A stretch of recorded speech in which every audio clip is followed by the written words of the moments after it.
Good morning, operators. Stand by. Stand by. Coffee's hot, frequency's alive. 145.430. You're listening to the morning hum. This is the Coffee Break Net. Steam rising with the sunrise glow. Signals bouncing nice and low. Foothill light and silicon sky. Morning check-ins rolling by. Call sign ready, mic in hand. Voices drifting through the band. RF dancing in the air. Someone's mobile somewhere out there. Keyed up, drop your sign. One at a time. You're sounding fine. Sip so don't rush the day. Neck control will lead the way. Coffee on the console. Radio's awake. Morning on the machine. Give and take. Voices in the speaker, smooth and clean. So like riding on the beam. Checking out, don't hesitate. This is how we caffeinate. From the hills to the bay. W6EK Coffee starts the day. Check in. AllStarLink been feeling strong. Echolink brings friends along. Mobile bass or handheld tight. Everyone sounding right. Morning traffic rolling through. Signal reports 5x2. Laughing in between the keys. Coffee cup and diva R's. Mic drop, carry a tone. You're never really alone. One more round, take your place. Good vibes on the interface. Coffee on the console. Radio's awake. Morning on the machine. Give and take. Voices and the speaker, smooth and clean. Sunlight riding on the beam.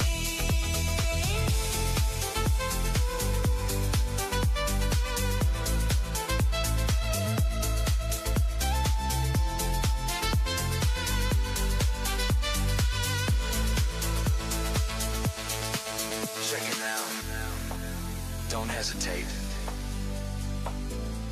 This is how we caffeinate. Morning voices, RF stream. Coffee break, live on the machine.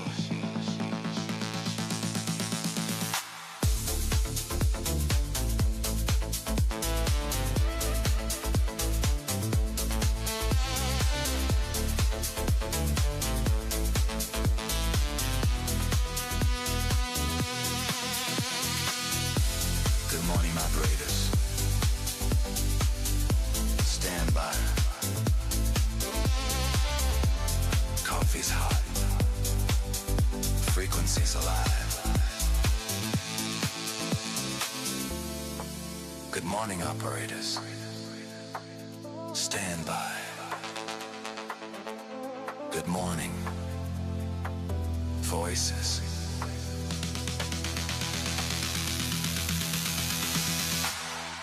Stand by. Stand by.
Good morning and welcome to the Coffee Break Net on the W6EK Repeater. This is Tom N6H, and I am your net host here for Friday, which is April 3rd, 2026. Anyway, everyone's having a great week there. This is the Coffee Break Net where the sun is always shining, the birds are singing, and the fish are jumping. We do this every day of the week from 7:30 until 10 a.m.-ish Pacific time here on the W6EK Repeater. This is just a general rag chew net, and we generally start out with some quick in and out. So who's out there for quick in and out? This is Tom, November 6 Hotel. N6CKV, good morning, Tom. 6RT Mobile. KB6LUV, good morning. Kilo Oscar 6, Kilo Mike Romeo, over.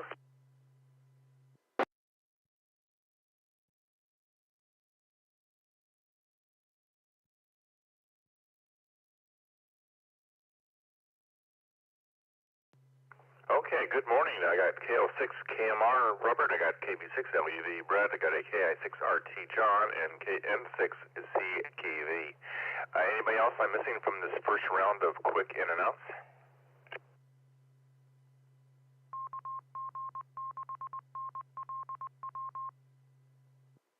All right, good. Well, aloha Friday to Carl, N6CKV. Good morning. Good morning, Tom, and everyone else out there. I'll keep it short since John's mobile.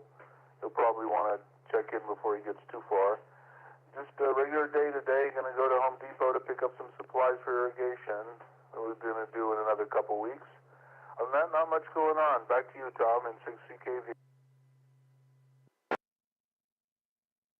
Okay, very good there, Carl. It's like having this farm gives you a chance to be busy, doing busy things every day. Well, okay, well, you have fun out there, and it should be a nice weekend, so you enjoy N6CKV and N6H.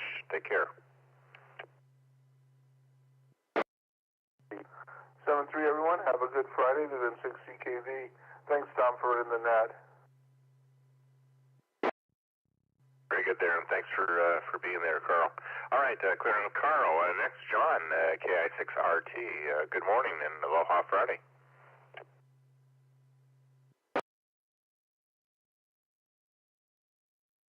KI6RT, I was out of the car. Did you call me, Tom? I sure did. Where are you at? Oh, I'm putting gas in the car. So, yeah, I thought I had time. Most of the in and outs usually run more than 20 seconds. All right, how about I'll come back to you after my short list here. Sounds good, Tom. KI6RT, back in that. Very good. Well, okay. Yeah, I think filling up with gas these days is draining the pocketbook, so it's also an emotional issue. All right, well, I'll come back to you, John. Brett, KB6LUV, good morning and aloha Friday. And 6HKB6LUV, Brett here. Good morning, Tom, and everybody else in the Coffee Break Net land. It is going to be another glorious day in Northern California. That big orange ball is in the sky. It's going to start heating things up. It's going to be a beautiful Easter weekend. So if everybody's out there, if you're driving, drive safe. You know, it's going to bring the drivers out, and so it's going to be a crazy time on the road. So be careful, but enjoy the time with family and friends. So, you got any plans for the weekend, Tom?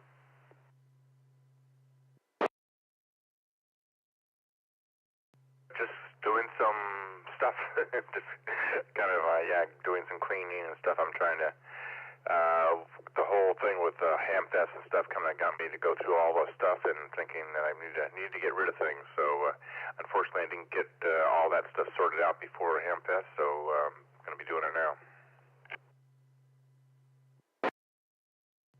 Sorting out Hamfest stuff. I actually am going to be, this weekend, I'm going to be working on doing some 3D printing. I had gotten Aaron's A1TV, his old Creality Ender 3D printer, By the way, if you're out there, Aaron, I sent you a quick email. Take a look on some of the settings. That's a very deep hobby. 3D printing is, oh boy, there's a lot to learn in that hobby that I did not know. It's not just point, click, and print.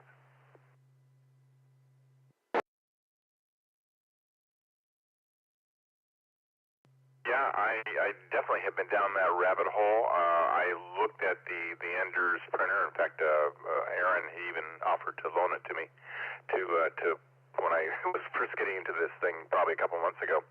And I ended up going with a Bamboo A1 Mini, and it pretty much is just click and print. I have not had any issues with it. I have not had to go through the learning curve of all these different things. Basically, you just kind of just mildly assemble the thing and download some models and stuff and print them, and it pretty much is print and click. So I've been happy with that. Been happy with that purchase, and I probably made a couple of dozen devices and things all over the place. Oh, cool. Yeah, I've heard that the Bamboo printers are a lot easier. I just, it was when, used, not as expensive, came with some decent upgrades so that it's not quite an entry-level printer. So, yeah, I'm into it, and we'll see how it goes. So make this quick in and out. I'll say good morning to my mom, Bonnie, in Newton, Kansas. Morning, Mom.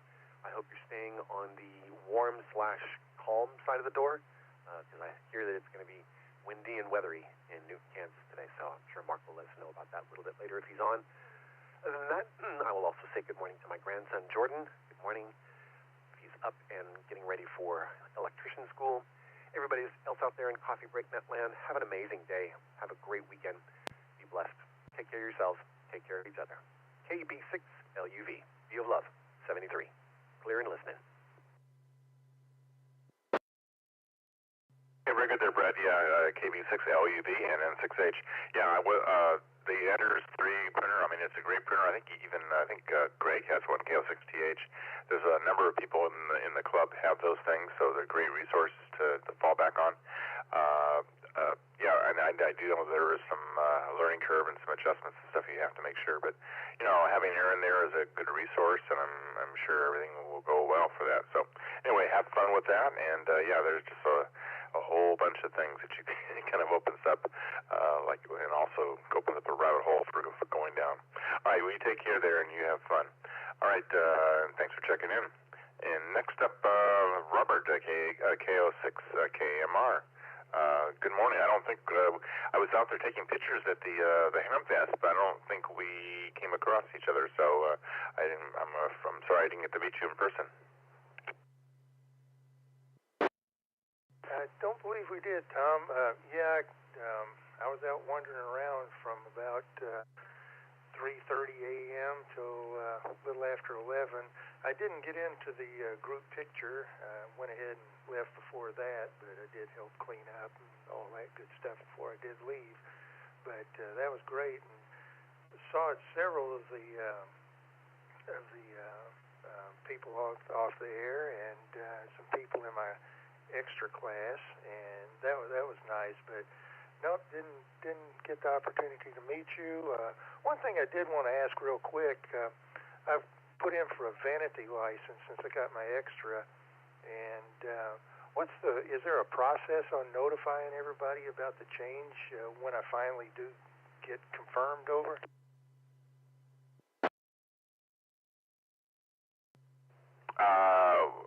What do you mean in terms of notifying the change? I mean, you'll have to change your call sign, you're a member of the club, you have to change the call sign in the Ham, I can't remember, Ham Club online, but otherwise, that almost just kind of trickles through. I mean, QRZ will automatically have your change because it gets from the FCC database. Is that what you're talking about? It's more along the lines of the process of getting it to the clubs themselves, but I'm sure that I could probably just get online and make an edit on my stuff, and of course on the morning call, you guys probably won't know who I am at first, but you can look me up on Zed, and find out. So other than that, I'll be heading off to the gym here shortly, and on that happy note, I'm just going to say Kilo Oscar 6, Kilo Mike Romeo, monitoring, and have a good day. Over. Hey, very good. Well, again, congratulations on getting your extra class, upgrading the extra class, and good luck getting the call sign. Yeah, very good. Yeah, your vanity call. I hope that comes through there. I know that. I think you have to. I haven't done the process, but I understand like you have to pick like 3 different call signs that you want. But anyway, yeah, very good. And let us know when that happens, and we'll wonder who this person is. I'm just getting used to your call now. And you might want to check out the photos online if you haven't at W6EK.org under media. I uploaded over 229 photos. I try to take photos of all of the workers and stuff and all of the volunteers at the Hempfest as well as other people. So maybe you're in one of the photos. If you are, maybe you just point that out to me, and then I'll know who put a face with the voice here. So you might want to check that out. And if you find yourself there, come back and come back in and let me know. Everybody else can check that out too. So there's photos from the Hamfest for 2026 up on the W6EK website. Okay, so clearing with Robert K. Lamar. I'm back to John.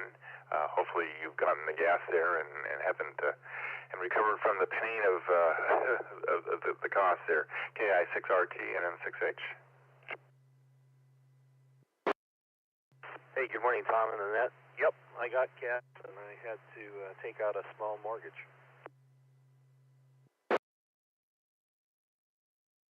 All right, and maybe have somebody co-sign it too. So where are you heading off to? Well, I'm going to take Michelle's Jeep and drive her up to Forest Hill Road to see if we can find the last remaining snow.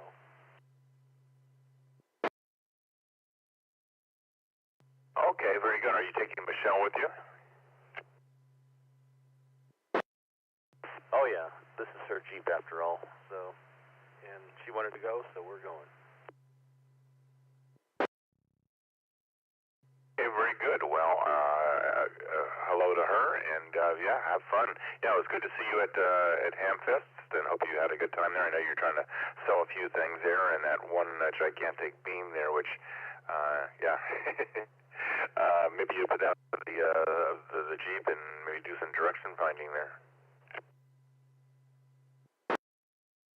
Well, you know, I bought that beam specifically for radio direction finding when I was starting that stuff up in the club.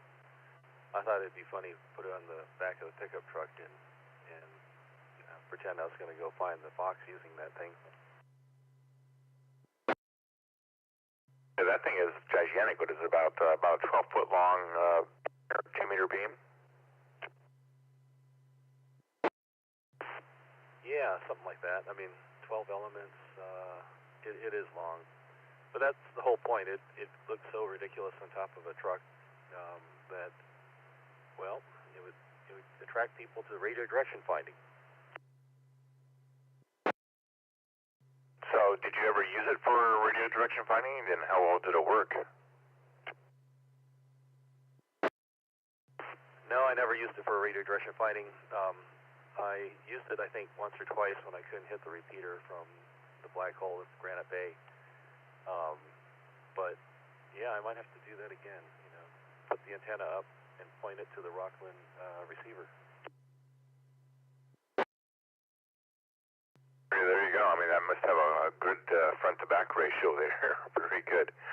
Okay, well, enjoy your trip up to Forest Hill Divide there, and I guess let us know where the snow is. If there is any snow up there. I guess maybe with this last storm, maybe they got a little bit of snow up there. I'm not sure how low the storm came down. I don't know. I saw in the news that they probably got a couple inches, so it's probably melting off as we speak. Regardless, it'll be something to do for the afternoon or morning.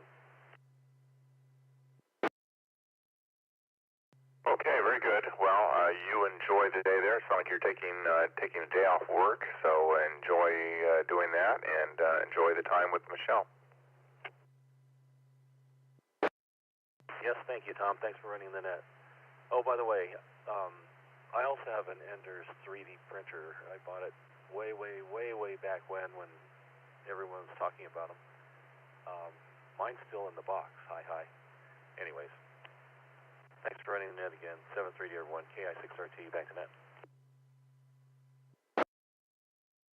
I remember when we had the big discussion about that. I mean, that was, we kind of go through phases on this Coffee Break Net, and 3D printers was one of those phases, and a number of people had them and talked about them, and I was very tempted to do that, but didn't pull the trigger, and actually what caught my eye for getting one was I was in Sam's Club, of all places, Sam's Club, and I was walking around, and they had a 3D printer for kids, and it was just kind of nicely well packaged. It was like, it was a little on the pricey side, at least for a kid's printer. It was like $250, but it was basically packaged for kids. They had basically you just kind of plug it in, turn it on, feed the elements of the PLA stuff into it, the plastic, and download different toys and stuff from their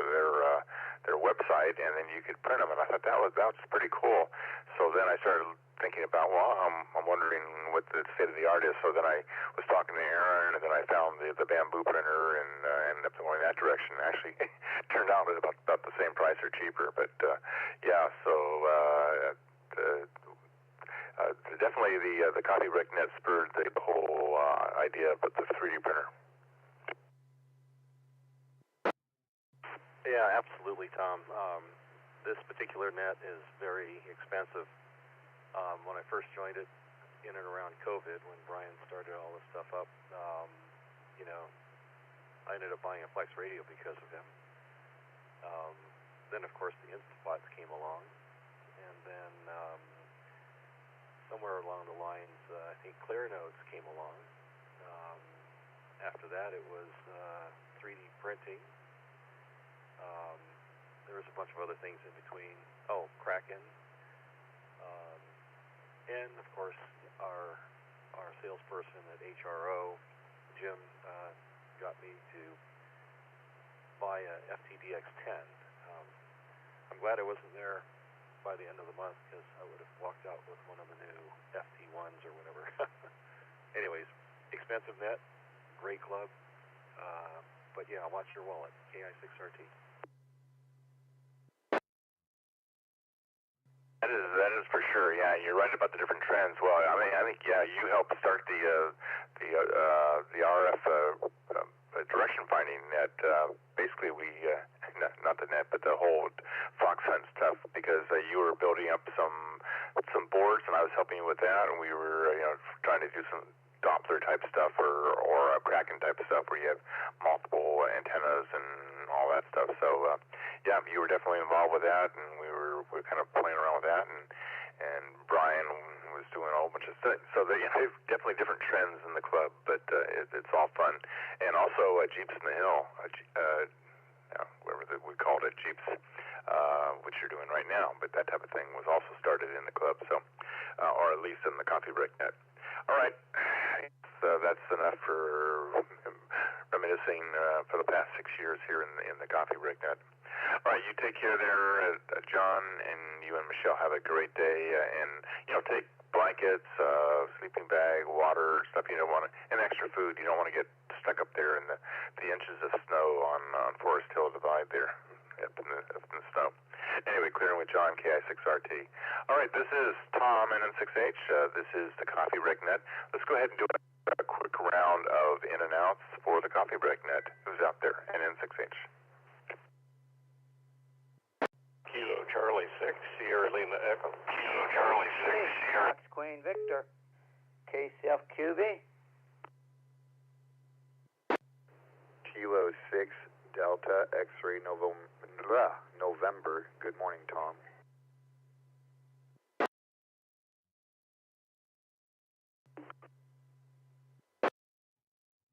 AJN, Kilo Delta 3, Alpha Juliet November.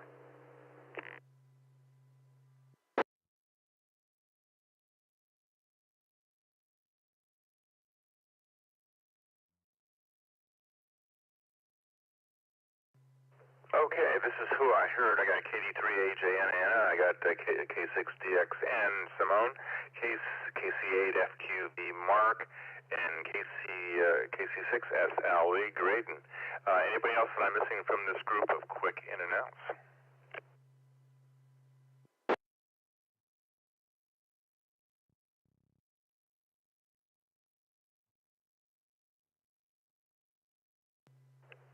Okay, hearing none, I'm going to go to the top. Good morning, Graydon, KC6SLE, and good to see you and work with you at Hamfest. And likewise, Tom, why don't you move me to the back of this list? Because now that I think about it, I have a little information on radio direction finding as well that I can share, and I enjoyed the conversation you and John were just having in fox hunting. So if you don't mind, why don't you move me on the back, and that way if we go a little long, I won't interfere with the other people that want some quick in and outs. KC6SLE. Okay, I think you're the only other person that's ever requested to be at the back of the bus here. Usually that's reserved for Mark, WD6BJN. But okay, we'll move you to the end there, Graydon. So let me go to the next. Go to Mark, KC8FQB. Good morning, Mark. How are things on this Aloha Friday? KCFQB. Morning. Well, yeah, I forgot. I don't know what time the Thursday night run starts. I gotta look at the site, but I'm sure you'll probably say when the Thursday night joke night is, or what. I thought Friday was the joke night. I have here now 69 degrees. Started out this morning at 63 when I got up at 6:30. Now it's 69. You know, everything else is going good. Yeah, I gotta figure out a certificate, how to get rid of a certificate in the computer. Well, the iPad, when we go to the, we're at the bank and you want to get the credit card and get your rewards, you click on it and it takes you to another page. And it says that certificate is not good. So I gotta figure where exactly to get rid of that certificate so that we can go to it. So, or I think maybe I have to do a software update or something, I read. But other than that, not much else happening. And it's Friday. Well, and a little interesting, why would you dive in at the front if you want to be a long timer? Or why would you say a long timer? Well, I'll send it back to that. KCFQV.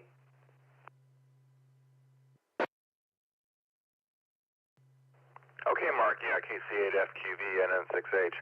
Well, if you're going to a bank website and you're getting a certificate error, that is a red flag. I would be really, really careful there that you're not getting to some impersonating site there. I mean, that certificate error means that probably that the website address does not match what the certificate is, and there's an issue. Anyway, just be careful. Yeah, and as far as the nets are concerned, tonight is, and I'll find out from Simone here if he's going to be doing it, or him and Don are going to be doing it. It's the trivia night is tonight at 7:30 Pacific time. 7:30 Pacific time. And then our Thursday night net that you checked into last night is, I know you have a lot of nets on Thursday, but that starts at also 7:30. Most of our nets start at 7:30 Pacific time, except for the All Knows net, which starts at 6 p.m. Pacific, 9 p.m. Eastern. And we do that because we get a lot of people from the East Coast checking into the All Knows net on Monday night. So that's the rundown there. Anyway, back to you, KC8FQV and N6H.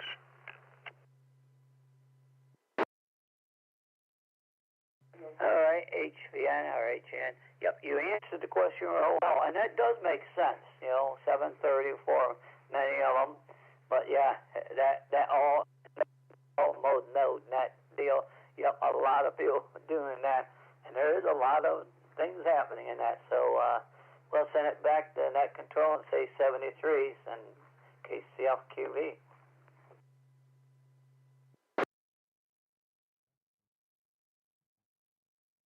All right, very good there, Mark. 7-3, and aloha Friday to you, and enjoy your day back there in Ohio. So clearing with KC8FQV. Next up, Simone, K6DXN. Good morning, aloha Friday. Good morning, Tom. Good morning, everybody on the net. This is Kilo 6 Delta X-Ray November. I think I can say my call sign right this time. How are you today? I'm doing good. I'd like to give me a nice day and a nice weekend. So, and miss you at Hamfest last weekend.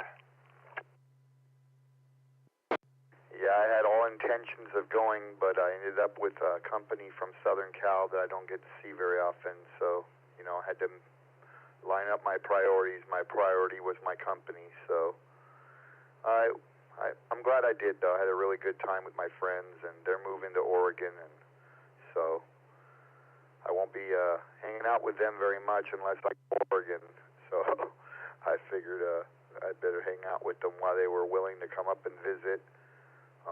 They're both interested in getting their ham license, so that was kind of neat. I encouraged that, and he asked me what kind of radio should I get, and blah, blah, blah, and I told him, you know, I recommended, I'm not a Yaesu guy, but I recommended the FT991 because of, you know, having one radio that does pretty much everything, VHF, UHF, and, yeah, they're about, you know, $1,000, and then I looked it up, $13.49. I'm like, oh, so Yaesu raised their prices again. But anyway, not a whole bunch here. Spent the day yesterday picking up a trailer. Dawn and I purchased a 1965 Sundowner. I was telling Brian about it. Yeah, I know it sounds old, but it's in really good shape. Repainted, resealed. It's all original. It's very cool. It's very retro. You know, it's number 35 of 300, made in Watsonville. So that is parked at Jimmy's now, and they were kind enough to give me a place to put it because I can't park a trailer in my driveway here in Cameron Park. Yeah, I'm not even in an HOA, and I got to live with HOA type of rules. So anyway, we're going to get this thing, well, it's ready to go now, but there's things I want to do to it. I want to put a lithium-ion battery and fit it for a solar panel and get it ready for ham radio. We already did a POTA in it, though. On our way back to Jimmy's, we stopped at Beals Point, and we got in the trailer and set up the radio and did an activation and shot a video of us doing a POTA inside the trailer, and that was fun, you know, sitting at the table with the radio between us. And anyway, just some stuff I want to get done to it to make it more convenient, put some USB ports and stuff like that in it. Okay, very good. Yeah, K6DXN and then 6H for the Coffee Break Net. Well, congratulations on the new old 1969 Sundowner trailer. Very good. Well, that's always a fun thing, and like you say, there's gives you this like Greg's boat. You know, it gives you something to work on and you know project to work on, and to be able to add all the different things to it and make it POTA and radio friendly.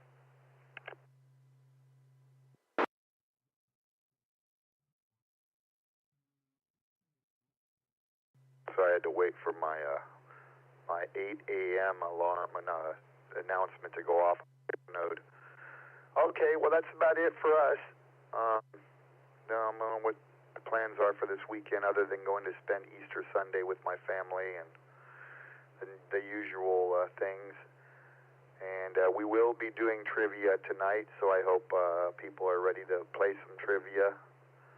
And I will let you get to someone else. I think I told you I found those really cool side rails. I like them. I put them on my G90. It adds a little bit of, you know, width to the radio, not too much. But if you're interested in something like that, on Etsy, this guy has these side rails, and they come in a multitude of colors. I got mine in camo. But it does give it a nice tilt to the radio, and, you know, it protects it like the cage does. That you remove the existing cage handles and you put these on. I like it. It gives it character, and it gives it, like I said, a nice tilt back and stuff. So makes it your own, makes it different than the next guy's. All right, I'll talk to you later, Tom. Have yourself a great day. And everybody out there do the same. Seems like it's going to be a nice day today. I think we have more rain coming next Wednesday or something like that, so enjoy the sunshine while it's here. Kilo 6 Delta X-Ray November, Cameron Park.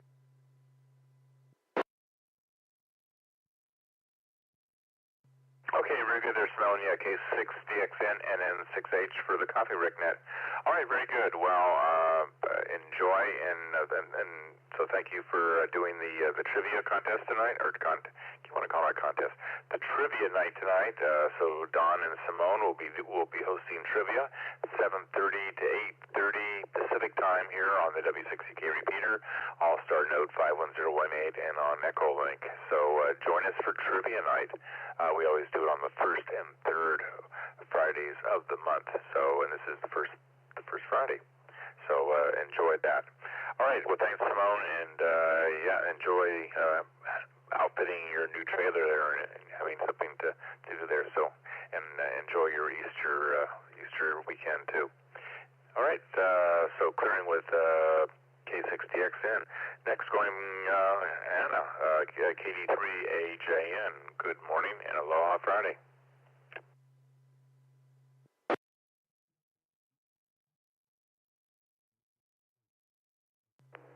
Good morning, Tom, and everyone else this morning.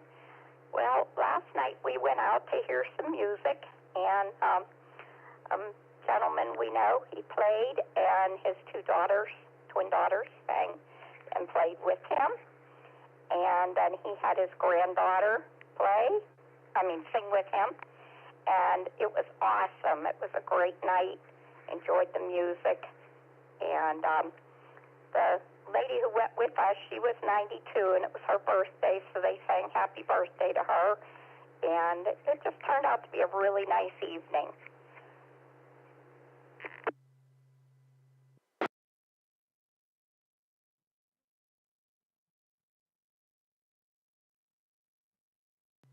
Well, that's good to hear. I'm glad you had a good evening there. And 92, that is definitely something to celebrate there. All right, very good. Hopefully you're having good weather back there and going to have a nice weekend. Any plans?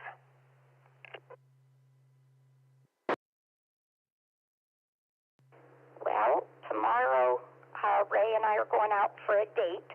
We say we're going on a date, and we go downtown and have dinner or lunch and do some things down there.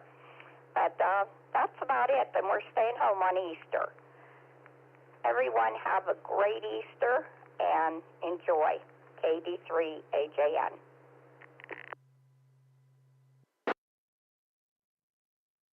Okay, very good there, Anna. KD3AJN and N6H for the Coffee Break Net. Well, enjoy your date night tomorrow night and have fun with that. And it's like you're gonna have a nice Easter at home there. So 7-3, and thanks for checking in, and we got you in the log here. Clearing with KD3AJN. So going to Graydon here after putting him on the back of the bus here. KC6SLE. Good morning again, Graydon, and N6H for the Coffee Break Net. Good morning again. Yeah, I realized when I was saying that I sounded like Mark. I heard Mark talking when I was saying, put me at the back of the list. Real quickly, exciting news from Simone about his purchase of a retro RV. Hopefully Simone is still out there. Retro RVs are really the rage right now with a lot of people, and there's a lot of shows around the state and around the country to show off your retros. One of the big ones I've run into is at Pacific Coast Village in Pismo. And I think it's in April, so it's probably coming up in the next few weeks. But the retro group pretty much takes over the whole park. And the park is the host and accommodates that. And I've seen a lot of sundowners out there. It's a really fun event because people get really into it. I mean, they get the retro chairs to put out, they get the retro clothing to wear, they get the retro decorations to put in the trailer. It's really a lot of fun. Hey, can I take it real quick? Hey, thanks for letting me know, and I'd like to talk to you offline because this is new to me. So maybe you'll have some good ideas. But yeah, this is a 1965 Sundowner Cub, and it's all ready to go. But you know, I'd like to make it my own. But thanks for letting me know about that, Graydon. I guess because they're trying to keep, a lot of the unfit type of RVs from cluttering up their the RV stuff, RV places. But they were putting some limitations. Have you seen any of that on your travels? You know, a lot of the RV parks are putting that in play. What they don't want is people pulling in with, a trash unit from the 1950s, something maybe Lucille Ball used at one time. But they don't want people pulling in there, and they're trying to maintain the standards within the park because the rates that they're charging in the parks now are pretty high, and there's good reason for that. But they're trying to make people that stay there feel good about the fact that you're paying $60, $70 for an overnight stay in the RV park, but you're staying at quote-unquote what they now like to label as a resort. But you have to be careful with that because we stayed in one down in Barstow, just outside of Barstow. There's a real nice KOA down there, so I'm not talking about the KOA, but another park not too far from the KOA where they'll take anybody and everything. And it was interesting because you'd see $1 million RVs parked next to basically a U-Haul rental that somebody had converted to an RV.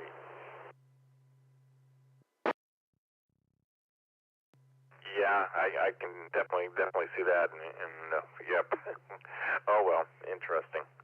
All right, very good. Well, you said you had a topic you wanted to talk about the hunting, the fox hunting type stuff. What do you have for us? One more thing for Simone, and Simone, contact me, no problem. Pleasure talking to you. There is a place on Taylor Road in Loomis, just between Loomis and Newcastle, and I see it every time I go down Taylor to Rockland, Roseville, that area of Loomis. The guy rebuilds old trailers. I haven't seen any activity there in a while, but he does have some old trailers in. It's just before you get to the tunnel on Taylor Road as you're going north. But he rebuilds old trailers. He's got several of them ongoing right now. So if you ever run into needing a part for the Sundowner, that might be a place, if he's still active, if he's still running the place, might be a place that you can get parts.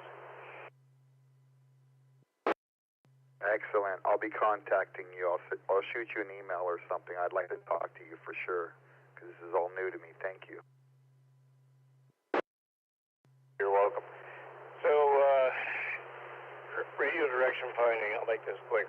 Tom, if you remember, one of the first projects we did as a club was built a time differential antenna array with a circuit in between. What it was is two vertical dipoles, 2-meter dipoles on a boom separated by, I seem to recall, about 3.5 feet, feeding a comparator circuit that John and Doug researched and built, and we offered that as a kit. But what the circuit does is it takes the signal being received at a frequency and compares the two from a time differentiation standpoint. And when the two antennas are the same distance from a radio station, they cancel each other out. They null each other out. So it not only compares them, but then it adds the two signals together, and they cancel each other out. So when you get a null, you know that your antenna array is 90 degrees either in front of you or back of you. There's no way of telling which direction you need to go. But at least narrows it down to the lines. So if you take multiple lines at multiple locations, you can plot the intersection. I think you built one of those, Tom, right? For sure, yeah, definitely. I still have that. Yeah, basically, I ran off of a 9-volt battery, and yeah, we had kind of some mixed results of that, and also I also built one of the offset attenuator too that Doug came up with. Yeah, John and Doug actually included an attenuator function inside that board by changing little clips. But the reason I mention it is at the swap meet sorry, get a little tickle in my throat. At the swap meet last weekend, I ran across some real nice stainless steel elements. And when we built those kits and had other people build them, we used brazing rod as the elements on the two vertical dipoles. It's fine, but these stainless steel elements that I found are going to be perfect. Anybody that still has one of those raised and wants to change out those brazing rods to an actual stainless steel element with a nice little stainless steel ball on the top, I picked those up for that very reason. And what I'll do is I'll cut them down to the appropriate size, and I'll have them available on the next fox hunt. So if anybody wants to upgrade their array, make it a little more spiffy, mine hangs on the wall. I did use it a couple of weeks ago, but I won't go into why I used it. I will have those available. That's what I wanted to mention. Thanks, Tom. KC6, SLE. Okay, very good there, Graydon. Well, thank you for that offer there. Yeah, to be able to upgrade to stainless steel rods there for the fox hunt. Yeah, what I was talking about wasn't the attenuator. I know that the attenuator, there was attenuator function on that device, but so we actually have an offset attenuator, which basically injects a 4 megahertz signal so that you can actually pick up a lesser sounding signal that's 4 megahertz away. And that was kind of, I think, one of the last Fox Hunt projects that we actually did. It come probably as a group build. Remember that? I do. That was a good build as well. You know, if more people get involved, we've talked about having some additional builds for that type of equipment. So if people are interested, come out to the next fox hunt. Let us know you're interested in some of this equipment that we put together in the past. And if we get enough people together, we'll put together the kits and do a build. Comment, KI6RT. Yeah, go ahead, John. Yeah, in fact, Graydon, I still have some circuit boards for the offset attenuator, if you guys want to do that. And I don't know if anyone else other than myself and BSY built the surface mount version of the offset attenuator, but yeah, I got some circuit boards if you guys want to resurrect that. After all, Graydon, you are the manufacturing manager. When it came to that time differential thing that you put together, that kit was amazing. So I'm sure you would do some crazy things with an offset attenuator as well. KI6RT, back to you guys. Comment. Well, thank you, John.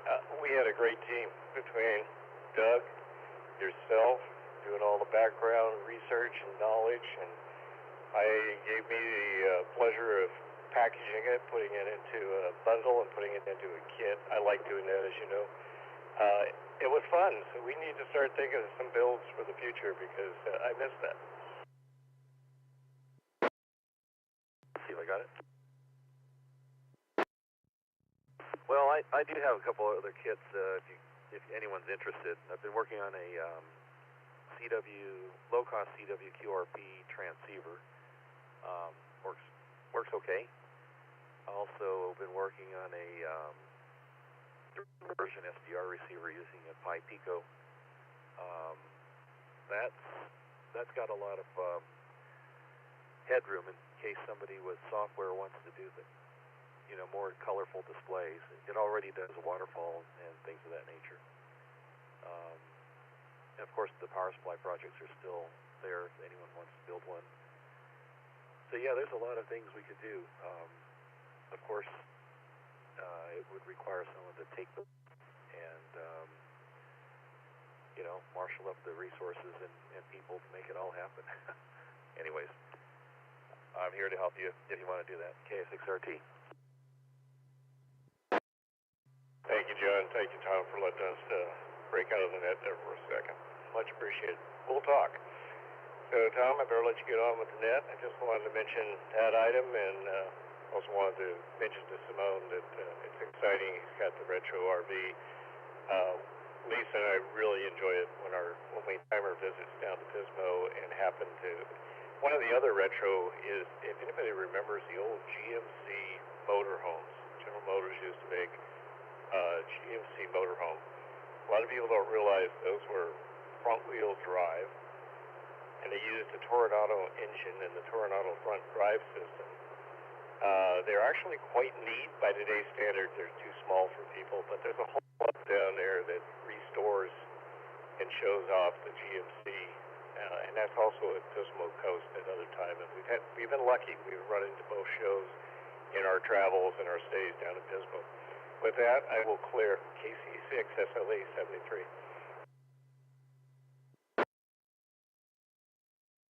Okay, very good there, Graydon. Yeah, KC6 SLE and then 6H for the Coffee Break Net. Okay, very good. Yeah, when I think of retro RVs, I think of Airstream type of things, the old Airstream stuff, which I know has been making a comeback. Yeah, and as far as the builds and stuff for the club, I think that Doug, there's been some issues with the offset attenuator, the 4 megahertz injection thing, basically with the oscillator and stuff on that. And I think Doug, W6EK, was working at one point on a redesign of that, different circuit that made it a little bit more reliable. But anyway, might want to check with him if we want to do something going forward like that. Anyway, Graydon, thank you for that and all that you've done. And yeah, just going back memory lane here for all the stuff we've done here with the Fox Hunts and the different antennas and stuff like that. In the whole thing of all these different devices that we've made and stuff, my grandson Chase won the Fox Hunt about 6 months ago by just with my simple HT and body blocking. And he was able to come in first place. So it kind of shows you don't really need all that fancy equipment. But it doesn't hurt. There are applications, and we can talk about that another time. Thanks, Tom. KC6 SLE. KI6RT. Yeah, I heard you there, John. Go ahead. Yeah, Doug's really good about finding problems with stuff. In fact, whenever I do circuit board designs, he's the guy that makes it more legible for other people to replicate the circuit. But yeah, he found a bad capacitor on that offset oscillator. The trimmer capacitor that I put in the original kit was of poor quality, so the main thing that needs to be changed. Like I said earlier when I checked in, this club is an expensive club. And all you guys out there that don't have Jeeps, you should buy one. They're also very inexpensive. Hi. KI6RT. Yeah, I could tell that when I saw your Jeep at the Hamfest last year. You got some new tires and stuff on there. And anyways, it's looking good. At least Michelle's Jeep is looking good there. So very good. Okay, well, have fun. And have you hit any snow yet? Negative. We're just at the rally point, so we're waiting for others to show. Anyways, we'll be on APRS and TAC 1 if you can hit us on Simplex. KI6RT. I'll give you a report later. Okay, very good. And you must be at the Rayleigh's market where you're at. You're on Forest Hill Road.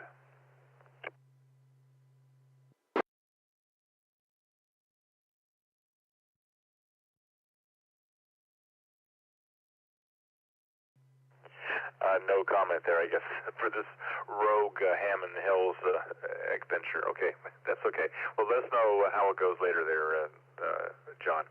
All right, so this is, I guess we cleared with Graydon and cleared with John, so this is the Coffee Break Net on the W6EK Repeater. I am Tom. We do this every morning from 7:30 until 10 a.m. Pacific time here on the W6EK Repeater, AllStarLink 51018 Echolink, and we are sponsored by the Sierra Foothills Amateur Radio Club. And we do this almost every day of the year, except for a few exceptions. So announcing that we will have trivia contest tonight. The trivia night, it's not a contest. The trivia night from starting at 7:30 Pacific time to 8:30, and Don and Simone will be hosting that. So they will be supplying all the trivia questions. So join us for that. It's always a great time, and gets a lot of people involved. So that'll be trivia tonight at 7:30. And next week, next Friday, will be our club meeting, and that'll be April 10th, 7:30 at our new location, which is the Placer County HHS Conference Center. It's a great center in Auburn, and it has great facilities, good sound system, and big enough to seat everybody, and so that's always fun. So check us out, 7:30. We also will be on Zoom, so we have kind of a better Zoom experience there, kind of interacting with the audience. So you can check that out on Zoom or in person. And if you come in person, I'd like you to still bring food for the food pantry, the food donation. We continue that, so hopefully you can do that if you come in person for our club meeting. All right, let me open up here for Rag Chew. I'll do Rag Chew, and if you want to be in and out, let me know, and I'll put you at the top. So who's out there for talking? This is Tom, NN6H. KM6R. N9MUF. KI6RT. Michelle said I missed something. If you could say it again, Tom. November 2, Delta Yankee and IHJ, in and out. KO6TH, good morning. KI6 HFP.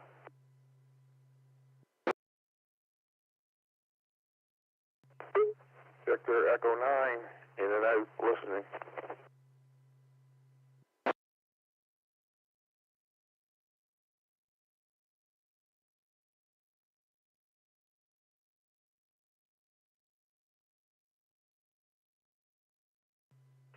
Okay, that last station, Vico Echo 9, can you come back to your call sign again phonetically? I didn't understand it.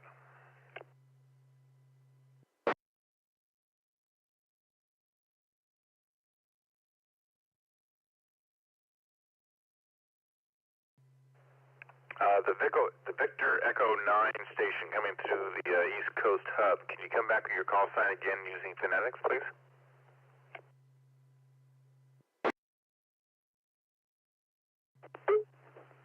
Sorry about that. Victor Echo 9, Yankee Whiskey. I'm just in and out listening here. Thanks. 7-3.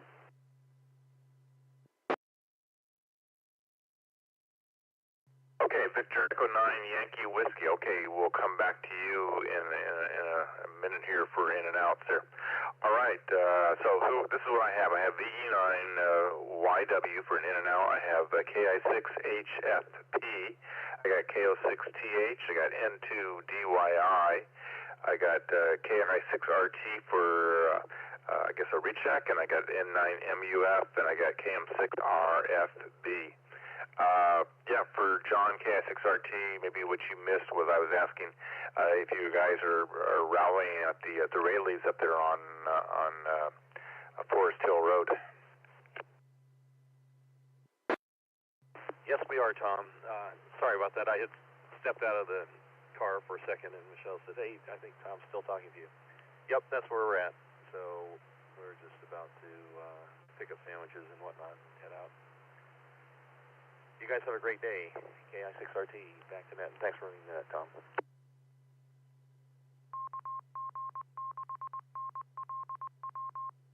Okay, very good there, John. Well, you and Michelle have a great day there, and enjoy. And glad at least you're going with some other people there, and you kind of help watch out for each other. All right. So the last two was N9MUF and also KM6RFB. I know there were some other people that were doubling in there. So who am I missing in this group? Kilo Oscar 6, India Hotel Juliet, in and out.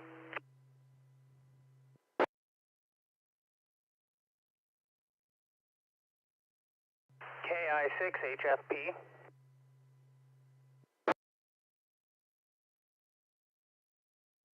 Okay, yeah, KI6HFP. I called you last time, so I got you on the list. I got KL6IHJ for an in and out. Okay, so only two that I have here in and out are Larry, KL6IHJ, and VE9YW. Anybody else for an in and out in this group?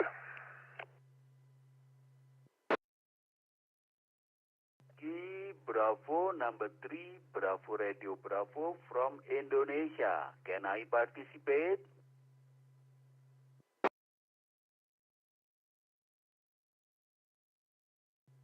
Okay, yes, the Bravo Radio Bravo, I think Indonesia station.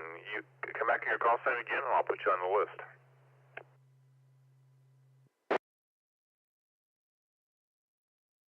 Okay, certainly, my friend. Thank you for giving me a chance. Over here, Yankee Bravo, number 3, Bravo Radio Bravo. My name is Dodi, Delta Oscar, Delta Yankee from Indonesia.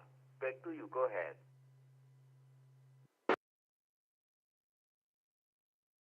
Okay, Dobie. Yeah, YB3 Bravo Romeo Bravo. I will come back to you in a minute here.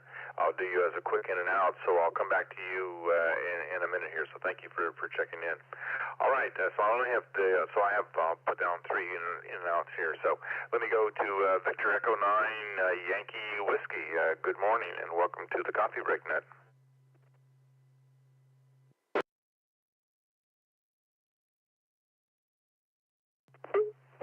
Yeah, sorry about that. That was Victor Echo 9 Yankee Whiskey. Scott here in New Brunswick, Canada. I'm just checking in there. I'm just listening along to the conversations. It's an interesting net. I listen to it quite a bit there. So I'm just in and out. I'm QRU 73.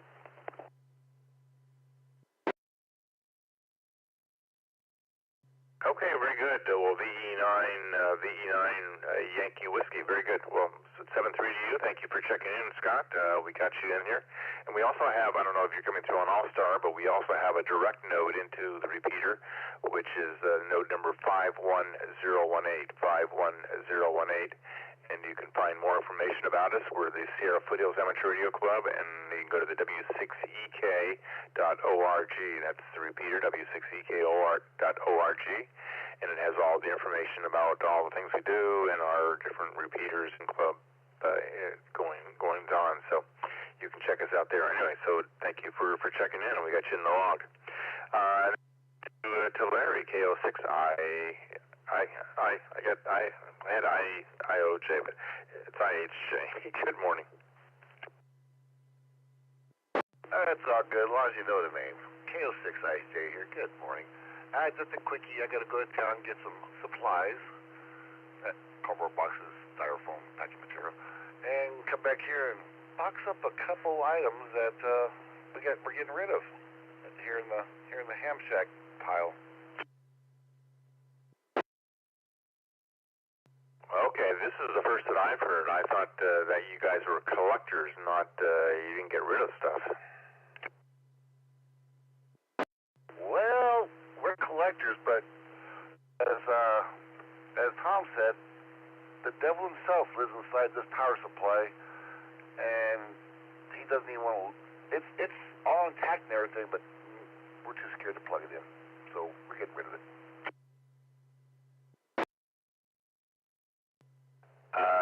Too scared? Why are you too scared to plug it in? It must be another story there. Go check out our videos on YouTube, Confederate Sun 1, and there's a prominent video of Dr. Ivan Vazuski, I think his name was, where doing the modified L4B Drake amplifier and this highly modified power supply that goes with it, and neither one of us have enough, I gotta be polite here, guanos, coveos. We don't have enough guts to fire this thing up.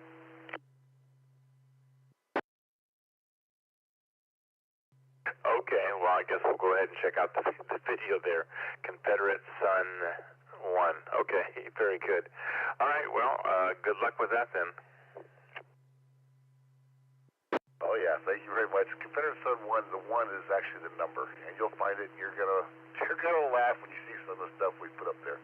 Anyway, everybody else have a great day out there. It's gonna be beautiful. Get some vitamin D. It's worth it. Might want to get that lawnmower out because I'm looking at mine, so I need to get that lawnmower out. Everybody have a blessed day. I'm gonna send it back to you. Thanks for running the net. This is Kilo Oscar 6, India Hotel Juliet 73 all. Okay, very good there, Larry. Yeah, and I have looked at some of your videos there, and yeah, they're not bad there. Just to watch them, looking at some of the old equipment that you and Tom have been playing with, it's kind of interesting there. So yeah, Confederate Sun 1, the number 1 on YouTube. All right, very good. Well, you take care and have fun. Next up, Adobe here. Yankee Bravo 3 Bravo Romeo Bravo. Good evening, I guess good afternoon, good evening to you, and this is your first time in the Coffee Break Net? Okay, very nice, my friend, but I haven't got your calls and also your name. I'm so sorry about that. Actually, it is not my first time. Several weeks ago, I have ever joined in this net. It is Coffee Break Net, if I'm not mistaken. Anyway, over here, Yankee Bravo number 3, Bravo Radio Bravo, Dodi. My exactly position in Surabaya, it is located in the eastern part of the Java Island in Indonesia. At the moment, I'm running with Shark RF Mic M1 KE, something like that, my friend. Mention your call and so your calls and my friend and JS, go ahead. Okay, very good. Yeah, I didn't see you come up. We have a log. I didn't see you come up in the log and I have your call as Yankee Bravo 3 Bravo Radio Bravo, and it didn't come up for some reason. Yeah, my name, my call sign is November 6 Hotel, November 6 Hotel, and the name here is Tom. Back to you. Okay, very nice, my friend Tom. Thank you for giving me a chance, my friend. I just want to say hello, greeting you, and also it is very nice an opportunity to be able to join in this program, something like that, my friend. Much regard for you and for your family there in, I don't know about your exactly position over there and all of the participants who are on the net at the moment. Can you tell me about your exactly position over there, my friend Tom, before I'm clear? Go ahead. Very good. Yeah, we are so the repeater system is W6EK Whiskey 6 Echo Kilo, and you can find more information by going on the internet to W6EK.org. We are sponsored by the Sierra Foothills Amateur Radio Club, and the repeater and we have voters are located in Auburn, California, which is north of Sacramento. Sacramento is the state capital, and so we are in Northern California, up in near the Sierra Foothills. Back to you.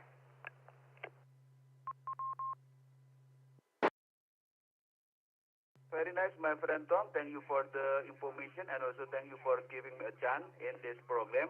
But let me mention your call sign. Please correct me when I make a mistake, my friend. Your call sign is November 0 Hotel. Is that right? Go ahead. Negative. It's November 6. The number 6. November 6 Hotel. QSL.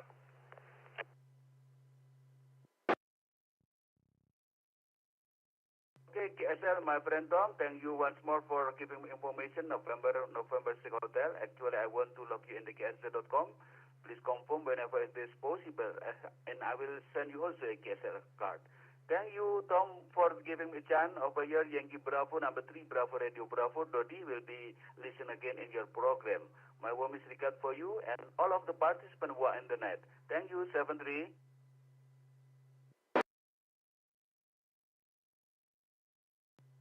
Well, 7-3 to you, and thank you for, we got you checked in, and good to hear from you from Indonesia. So Yankee Bravo 3, Bravo Romeo Bravo. So clearing with Dobie there. 7-3 to you. You have a good evening. So let me go to the top of my list here. So those are my in and outs. So let me go to my rag chew list here. So the top is Scott, KM6RFB. Good morning, Scott, and good to see you at the Hamfest. And thanks for you and Bob for helping out with the safety and medical. Hey, Tom, good to see you there as well. And yeah, we really enjoy doing it, and we're just happy that we can be a part of such a great organization and to be able to assist where we can. Other than that, I'm looking forward to the club meeting coming up and all the stuff. And this Sunday, I know it's Easter Sunday, but it was the only time I could squeeze it in. We are doing, N6 EMS is on the Zoom meeting for Placer County Aries, is doing get familiar with an automatic external defibrillator, kind of a real quick, high-level how to use one, and that will be starting at 7:30 on the W6EK Zoom room. Other than that, I am just sitting, working on stuff for work today.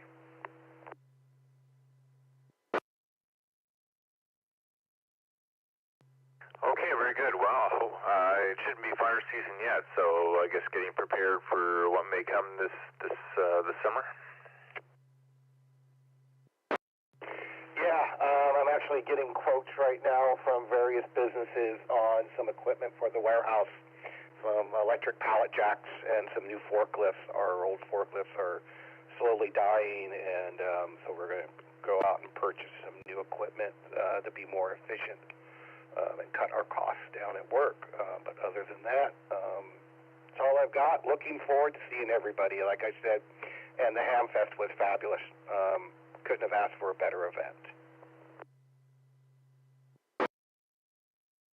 And the nice thing was that there were no incidents that I heard of, so I think that's always a positive too. No safety or medical incidents to have to take care of.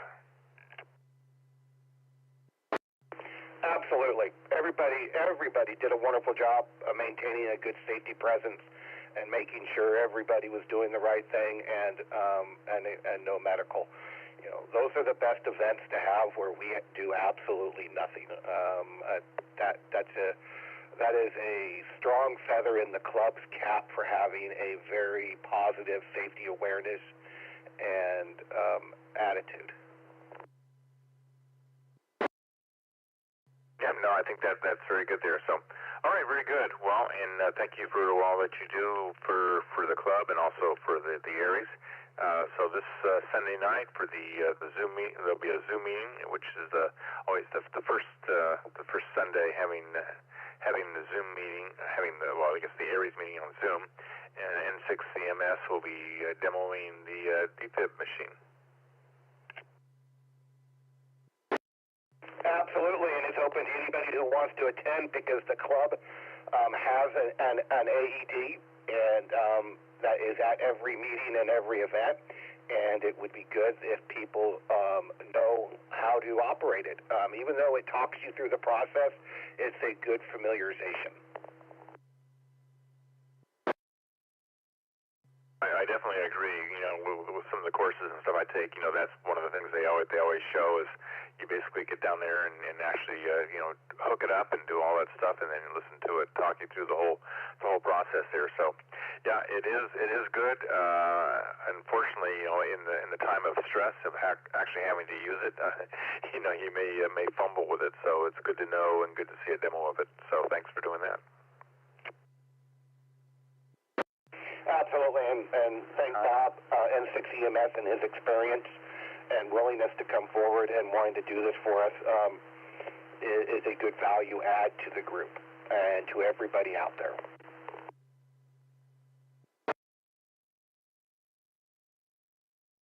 Okay, do we have a comment underneath? Scott there? Anybody with a comment?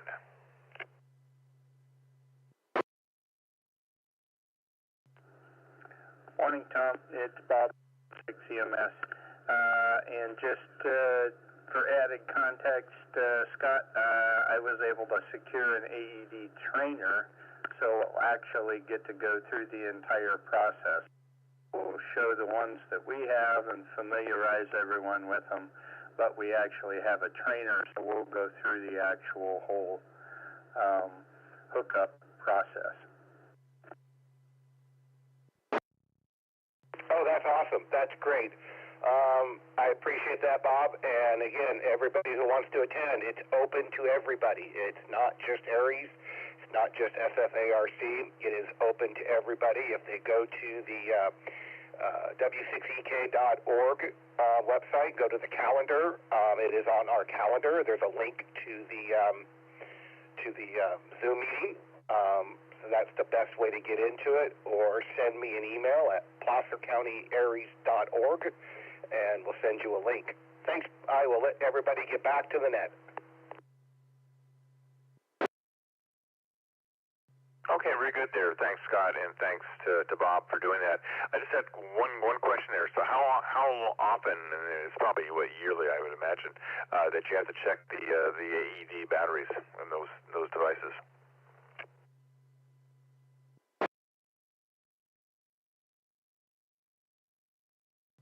Bob, do you want to take that?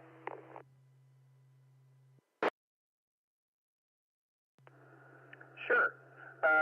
So, Tom, one of the neat things about the AED is you don't even have to open the cover. You can just look through. It's got a little sight window, and it constantly monitors the batteries in it, and also does self-checks. And so if everything's good and you look through that little sight window, you have a little green check mark in a LCD display. And if there's a problem, battery or otherwise, it'll have a big red X there.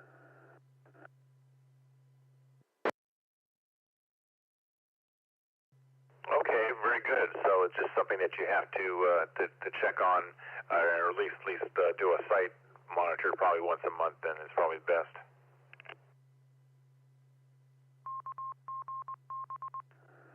Yeah, it's super easy. Pretty much any time you put your hands on it, you can look through there and see that it's good to go. It'll tell you that everything's good and it's passed its self-check.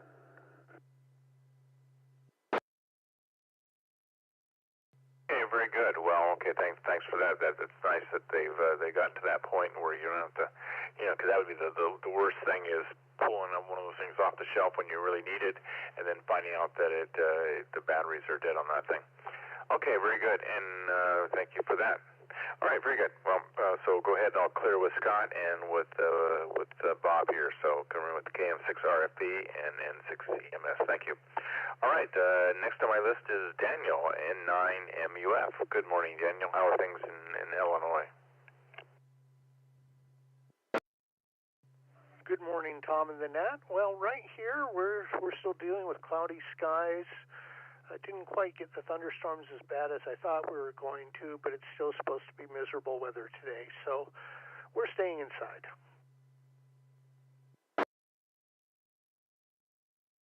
Check in. Well, I guess, from where you're at, you're probably better to stay inside than to go out there and fight all the elements there. So probably a good day to get things organized inside.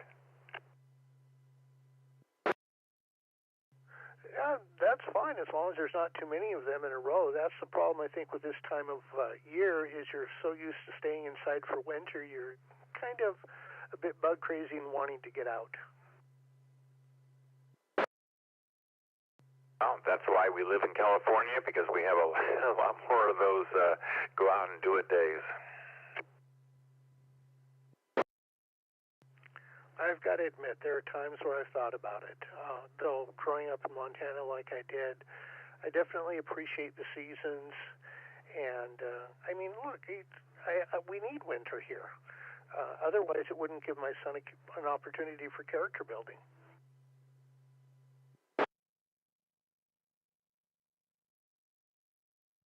I guess that's one way to look at it, as a teaching moment for your son.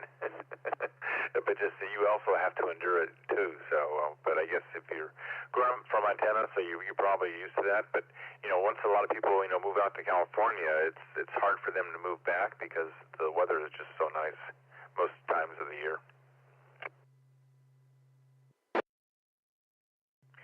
It used to be that winter was my favorite time of year. Grew up loving skiing and everything winter.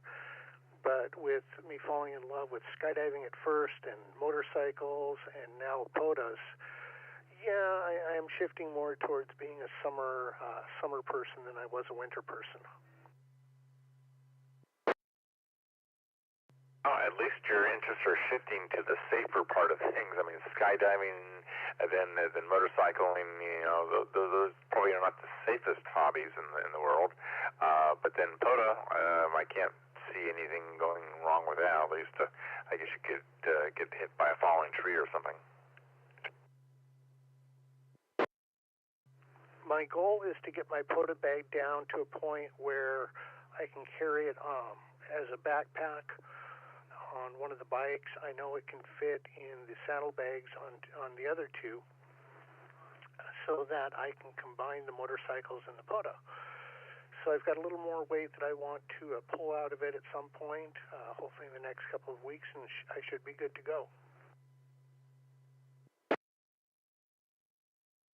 Okay, very good. Well, that should all work out fine. So, are you playing a POTA on Monday? I think you typically do POTAs on Mondays, correct?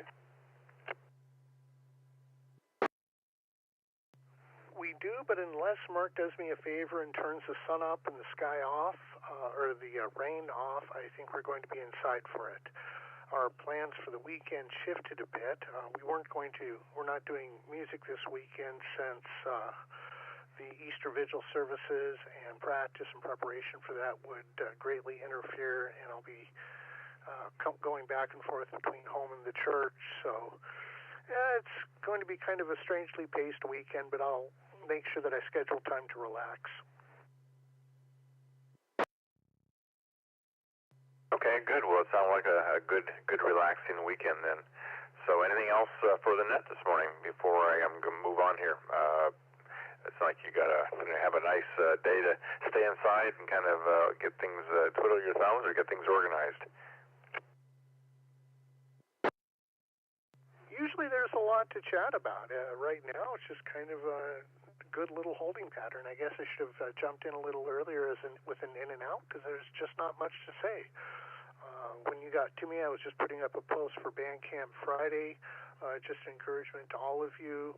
If you've got an independent musician in your life, now's the time to buy some of their music on Bandcamp since all the funds go to them. And support your musicians. With that, 7-3, Tom, and have a great net, and 9MUF.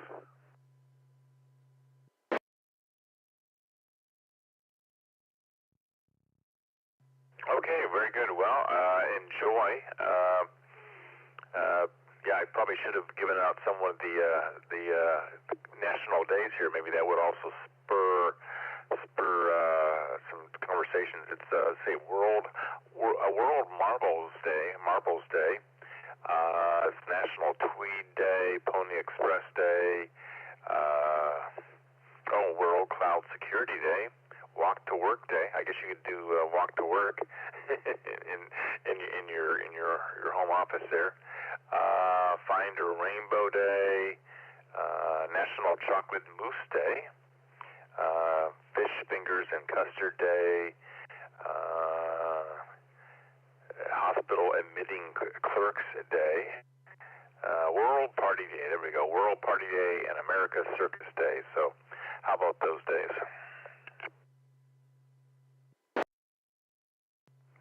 I would take cloud security on 2 counts. One, cloud security is what I do for a living.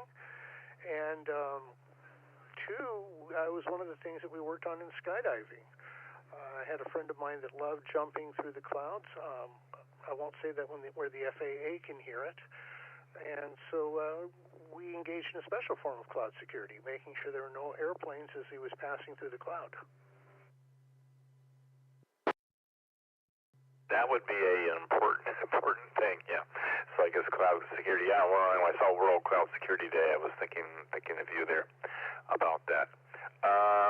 Okay. Well, anyway, those are some of the days here, and plus it's also Good Friday. But anyway, I hope that you enjoy the weekend, and hope your weather improves here. N9MUF and N6H. 7-3 to you in the net, Tom. N9MUF.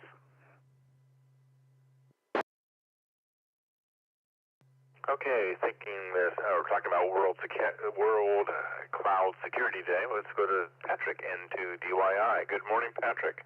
Or good afternoon. Yeah, it's still good morning. Good morning to you. Good morning, Tom, and everyone on the net. Into DYI. Of course, the cloud is just someone else's computer, so who do you trust anyway? Well, that is very true. So what do you have going on today? A couple of different things. So the other day I ordered T-Mobile home internet. I want to try a few things. I don't know if I'm going to keep it. They have a 15-day trial, but I do kind of want a backup internet connection at this location. The problem is I thought, see what I get for thinking? I thought the router I had was capable of dual WAN failover. It is not.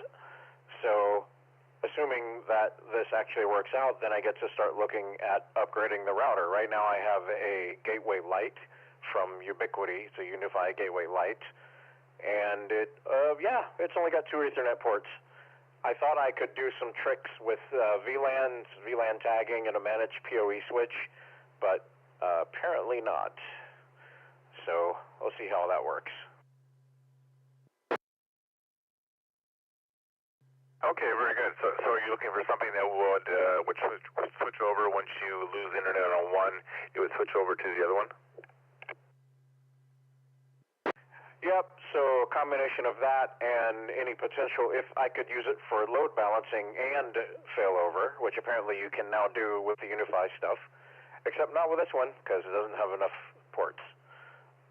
The step up from the router I have will do all that. So, yeah, if I decide that I'm actually going to keep it, then I will investigate that further. Okay, very good. Yeah, I actually have T-Mobile, and I actually I originally had their original 4G thing for the last 5 years, and I just, it finally bit the bullet, so I ended up having to go down and pick up the new 5G router box that they have, which and so far it seems to be working pretty well. Yep, I'm not sure which 5G box there. They have a few now. I guess I'm not sure which one I'm going to get. Probably going to be the white one, whatever that means. But Redditors are all saying that by default most people are getting the white one. So, yeah, looking forward to playing with that. Of course, as you know, because you have it, it's very limited on what you can do. So if you don't pair it with another router, you can't really do things like, mess with your DHCP, your subnets, play with, change your DNS. I use Pi-hole, so I want to do that. So, yeah, definitely will probably not be using it standalone other than for testing purposes, but see what happens, I guess. I even looked into the possibility of taking the SIM card out. Apparently, there are some people who are doing this. They'll take the 5G, the SIM card out that comes with these gateways, and they will use some of these devices running OpenWRT. So they'll clone the IMEI, and then they'll put it inside one of these devices. And Ubiquiti just came out with a Dream router that has 2 5G SIM card slots. And it says right there on the page, T-Mobile home internet SIM cards are not supported. So that told me, didn't it?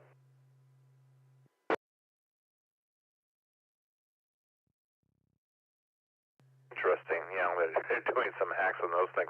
Yeah, the 5G one I have is about the size of a I guess an 8.5 by 11 piece of paper type of thing. A notebook type of thing. So it's pretty large, and it's probably maybe an inch and a half thick, and it's white. Of course, the one I had before was white, and all the ones I've seen are all white. So I'm not sure there's any non-white ones. Yeah, apparently if you get one of the more expensive packages, because they have a few different ones, there are other colors. Who knew? But yeah, apparently most people get white ones. Okay, yeah, I think they actually have a couple different grades of speeds and things like that that you do. Well, interesting.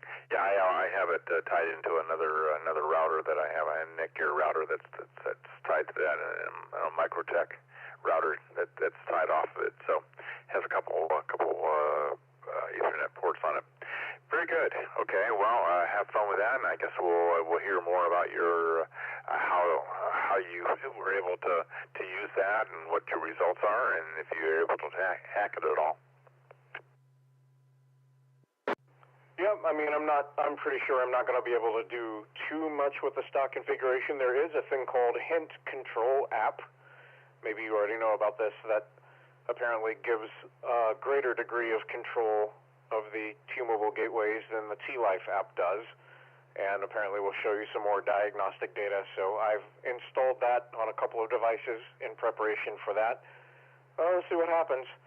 They do say so you can't really turn off the Wi-Fi. I would like to be able to just turn off Wi-Fi completely, but apparently if you turn off the 5 gigahertz Wi-Fi, which is not really supported, you can possibly brick the whole thing. So I guess I won't be doing that.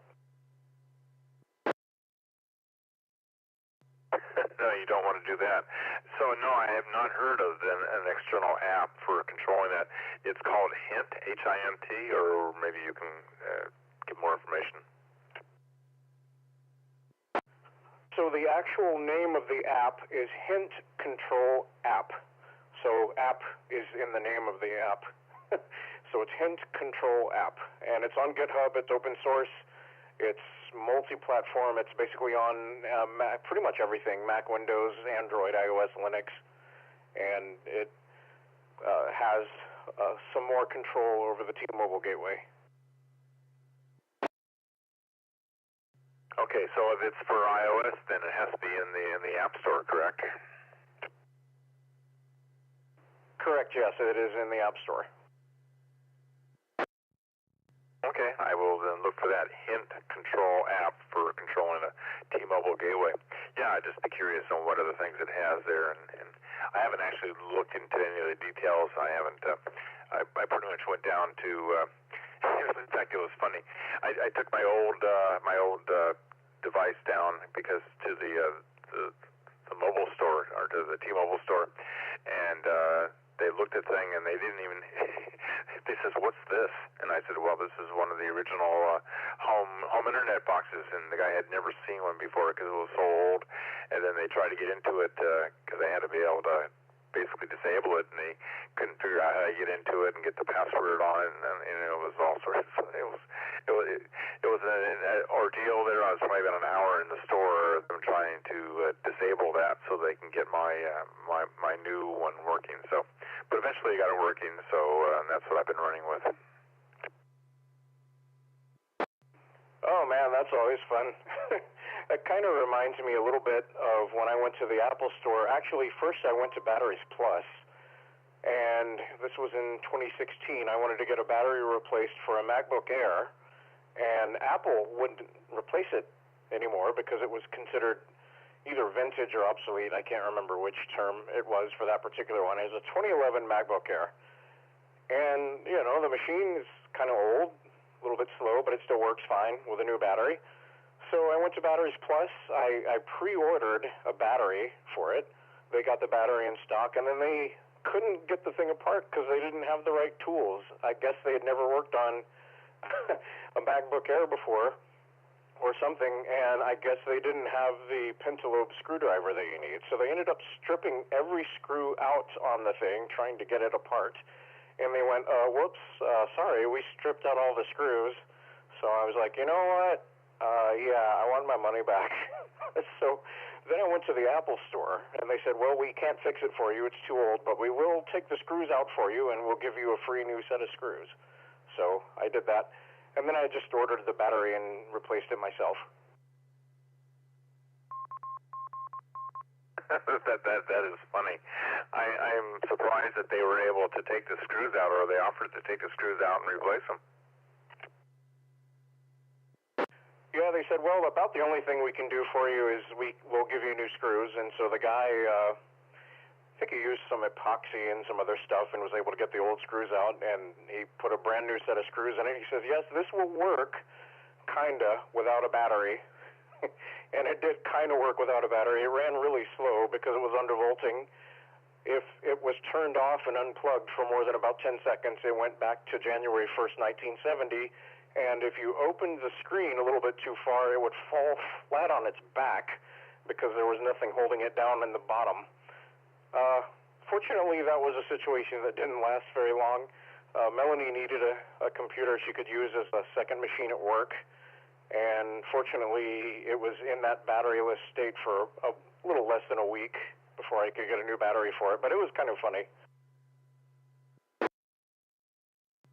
Yeah, I think I would definitely make sure that I had everything moved off that drive and done that. Interesting. Yeah. Well, I'm definitely surprised that Apple went to that. I mean, yeah, to actually probably put epoxy and then that I think they would normally, maybe nowadays, would probably say, well, nope, we don't do those things.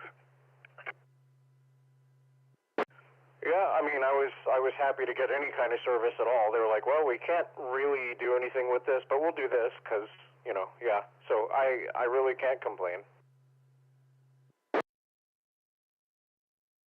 Yeah, I mean, it's definitely interesting that they would do that, especially when it's something that was out of warranty and probably, especially adding some epoxy there. I mean, what happened if too much epoxy was added and then, basically it went around the screws and now you've epoxied the screws to the case. I mean, that wouldn't be a good thing.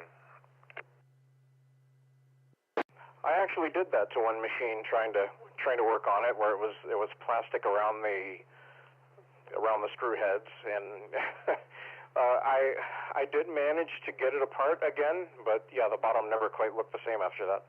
Fortunately, it was a machine I didn't really care about too much. Well, if it never looked the same, you probably didn't care about that either. Pretty much. That's how it worked. Anyway, other than that, I'm thinking about going down to Music Go Round tomorrow. I have a Hammond XK2 organ, digital, what they call a clone wheel. It clones the tone wheels.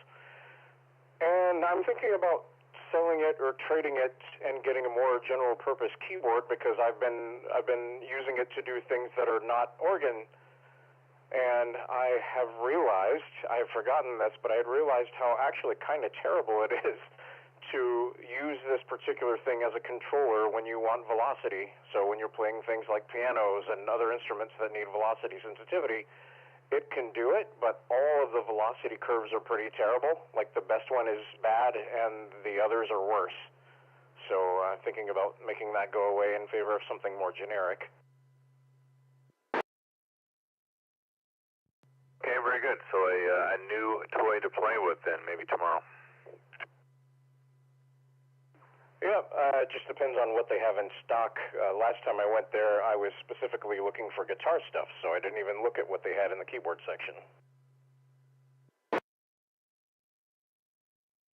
Okay, very good. Well, at least it gives you a chance to play around and kind of get to it in different interests. Yep, or maybe I will come away with nothing at all. That's happened before. That's kind of the maybe thing that'll happen this weekend. We're supposed to get some rain on Sunday, and then it's going to cool down a little bit. For the rest of the week, up until about the end of the week, it'll get warmer again. We're kind of right now where it's 82 degrees right now, and tomorrow it'll be a little cooler. Sunday it'll be cooler than that with rain. Monday cooler still, and so on and so on. And then by about Thursday, it'll start getting back up to about where it is now. So. And we're going to get pretty close to freezing again in the middle of the week.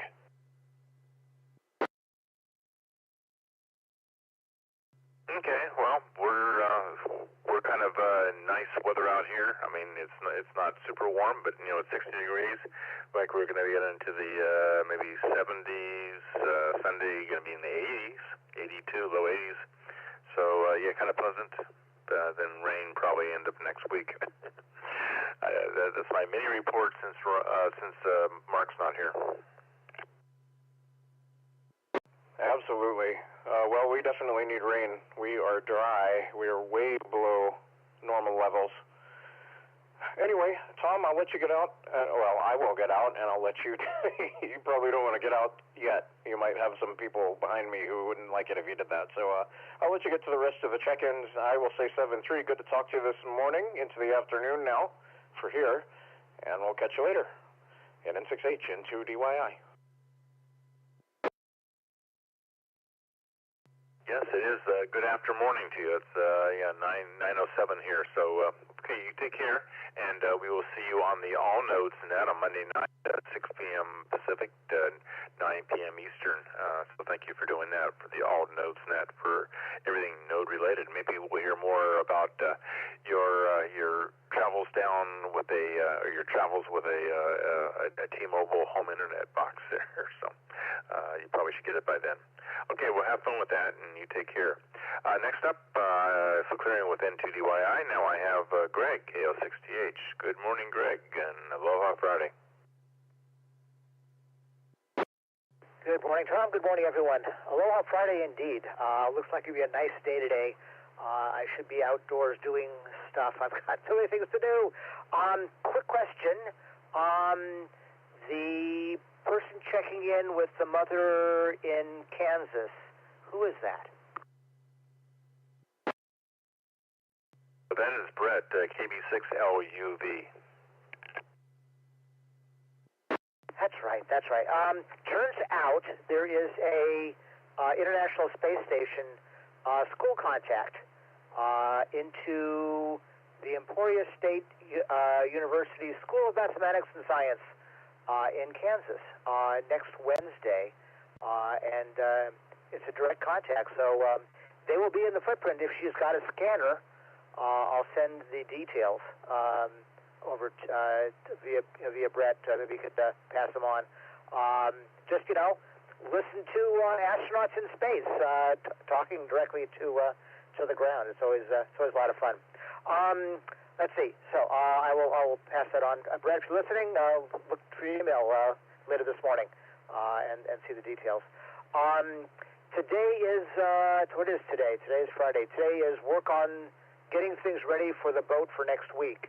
Probably go down on Monday. Maybe probably Monday would be better for travel. Because everybody's going to be coming back after the holiday on Tuesday, taking Monday off. I don't know. The boat. Do I need a radio with a USB sound card? It's so convenient, but radio in the hand is worth 2 on the shelf or something like that, right? KO6TH, back to you. Comment?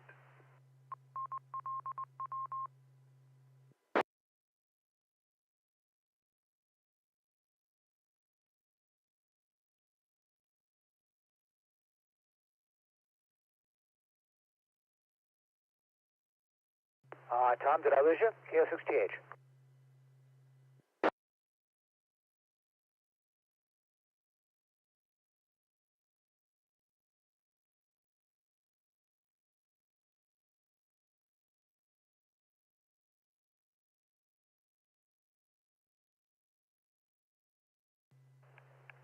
KO6TH and then 6H. Are you still there, Greg? I am. Did you lose me? What's going on? It was you that went away, Tom. Or maybe you timed out the repeater. It's talking about the sound card, and then you just kind of went away. No, I was talking about the question is the sound card. Is it worth hanging in there for a radio with a sound card in it? Radio in the hand is worth 2 on the shelf or something like that. Just getting how annoying is wiring something up in place of getting a what do they call those sound blaster kind of deals. I don't know. Got so many things so many opportunities, I guess. Deciding which one to use is the problem. KO6TH, back to you. Comment?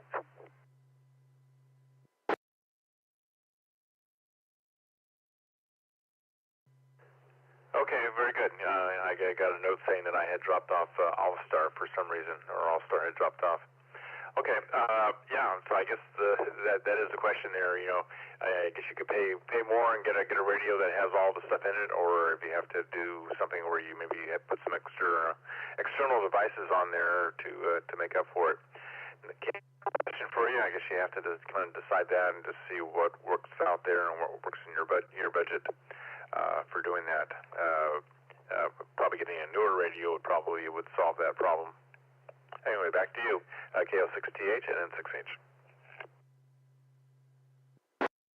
Yeah, I know. My decision here. But first things first, got to get. I have in theory, I have the materials to get the galley upgrade done. So focus on that first. Also trying to figure out the logistics for the bottom paint and normal maintenance kind of stuff. Anyway, working on video for the Hamfest. Also working video for the last Astronomy Club meeting, which we had last Wednesday. So I got too much to do, which is good, right? Oh, I finished my taxes. Got a little more to do on those. So yeah. What is that quote? Time is nature's way of preventing everything from happening at once. I'm not quite sure that works. KO6TH, back to you. Comment? Go ahead, comment. KB6LUV. Good morning. Hey, Greg, thanks for the heads up, KO6TH. And fun fact, my mom actually went to Emporia State, so I don't know if she's still listening. I don't think she's probably out running some errands, but she does not have a radio that she could probably listen into that, and so unless she could maybe tie into Broadcastify or something like that, she probably wouldn't be able to listen. But thanks again for the information. Greatly appreciated. Thanks for the thoughts. KB6LUV, Yield Love 73. Clear to listen.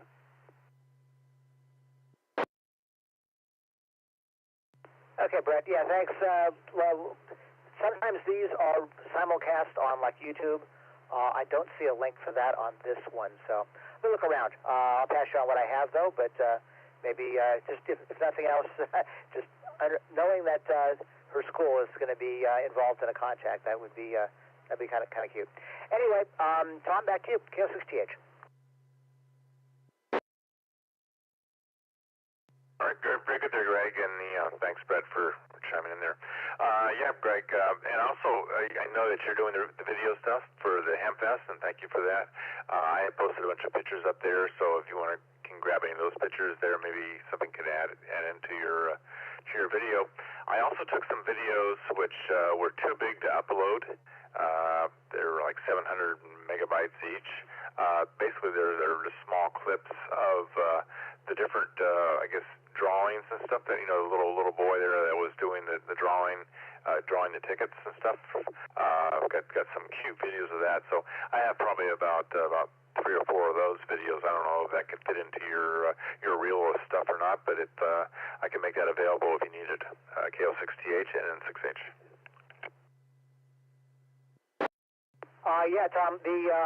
I was planning on doing some spelunking through the pictures that people are uploading about the Hamfest to see if I could fill in. I know I missed a few people, and to get some stills along with the video, I think would be good. Mark MWK did has a virtual flyover using a 360 camera that he did. It's also going to be something too big to upload, so I'm going to try to maybe just exchange USB sticks at the next club meeting. And are you coming? Will you be up here for the club meeting, or are you going to be out of town down south? Yeah, I I probably won't be at the club meeting, but I can put them up on YouTube and not YouTube. I can put them up on Dropbox and send you a link to that if you want to see those videos. Well, and then there's the second thing is I took some video also just for archiving purposes of the drawings. Generally, we don't put anything on the channel with kids in it. YouTube gets kind of squirrely about that, so I wasn't planning on actually including that footage in the club video. We just got to be a little more cognizant of the world we're in, and you'll see the videos, with a very few exceptions, do not include the audience members of our meetings because of that same issue with getting permissions and all of the rights and everything like that. So I generally focus on the speaker and the announcement of it and that kind of stuff, but no kids and no audiences. Anyway. Appreciate though. I'm sure that if nothing else, the family might want a copy of the videos. That's oftentimes what I'll grab a video for that and share it privately on YouTube with them. Anyway, on with the day. It's going to be a good one. KO6GH, back to net.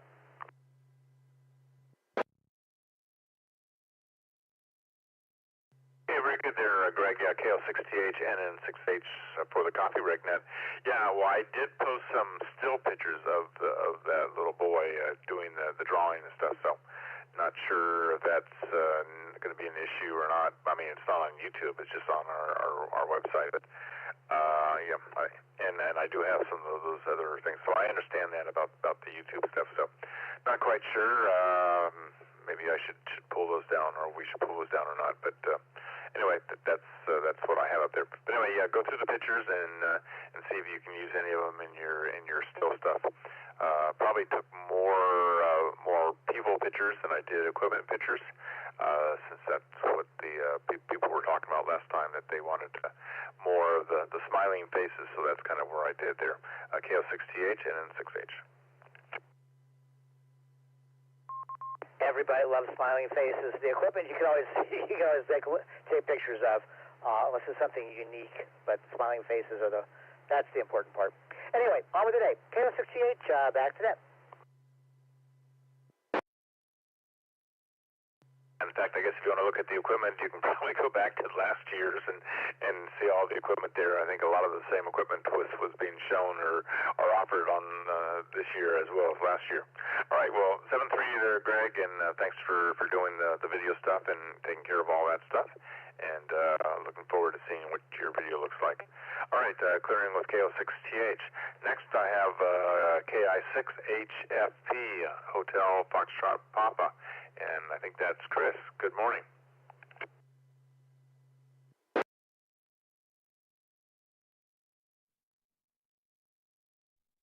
Well, good morning to you and the net. This is Chris here in Arden Arcade. Finally became a member, so I figured I'd start checking into this net. I used to do it quite a bit back in the day, and then life got busy. Now I have time again, so figured I'd start checking in and see what do I got going today. I am making up some custom jumpers for my station and trying to get my amplifier online in the next day or so, and hopefully get it online today, actually, because later today we have to head down to the sailboat, and I got to do some work on the sailboat, and yeah, that's about it. I guess I'm getting a little shy. This is the first time I've talked on this net in a long time. Okay, very good there, Chris. Well, you don't sound shy, so you're doing good there. Yeah, that's what Greg, KO6TH, he just bought a sailboat that's in Benicia. So, yeah, he basically goes down there once a week and works on it so that we get his updates, too, on his adventures down to the sailboat. So where is your sailboat located?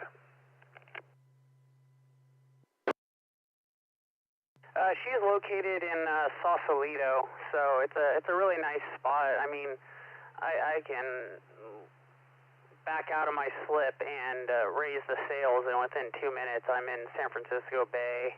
Alcatraz is probably about a 10-15 minute sail from my slip, and yeah, it's really awesome.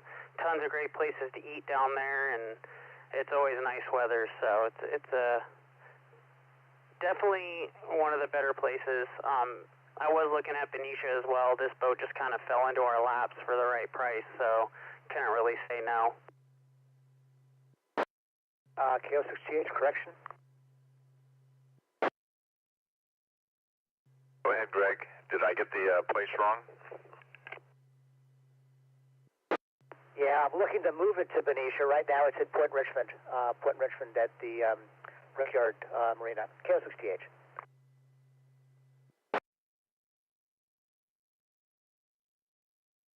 Oh, okay, very good. Yeah, sorry. I, for some reason, yeah, I know that you mentioned Benicia before. Well, maybe, Chris, you and Greg should get together and you can kind of compare notes there. I don't think Greg has actually taken his boat out very much. I think he's been working on it. Well, he just acquired it a little while ago, but he's been doing more work than he has sailing on it. So, but it's not like you've been, how often, Chris, do you take your boat out?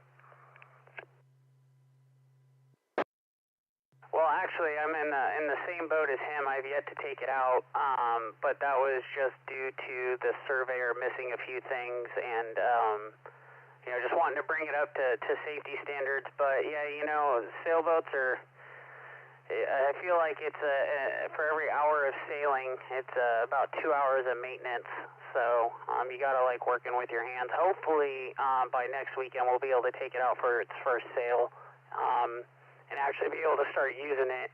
There's quite a bit of sailors in the marina that, we've been there for probably about 3-4 months now, and talking to a lot of the sailors there, and there's quite a few people that never even end up leaving the slip because, like I said, sailboats are one project after another, and it's real easy to get buried in those and not have fun. So I'm just looking at taking care of the safety issues and hopefully getting her out next weekend. Okay, very good. Yeah, well, it sounds like you're in kind of the same boat that Greg there. So do you go out and sail alone, or do you have family, or how do you do that?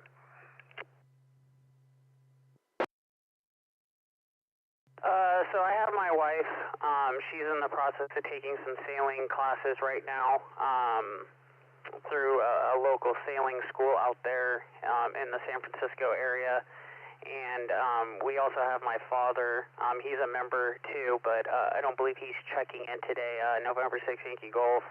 He's been sailing on and off his whole life. He used to do a lot of boat deliveries and stuff, so he's kind of our captain, teaching us the ropes. So no solo sailing for this guy, at least anytime soon.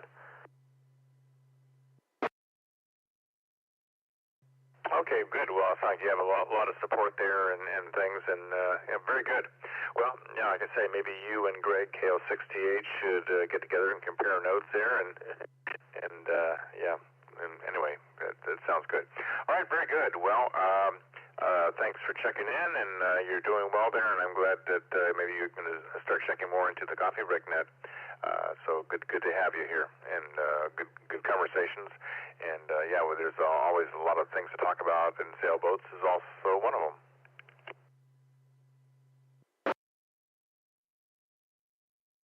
Well, thank you. I appreciate it. Yeah, I'm gonna do the best I can to check in as often as I can. It gives me a reason to actually get up on time, so I don't miss the check-ins for the net.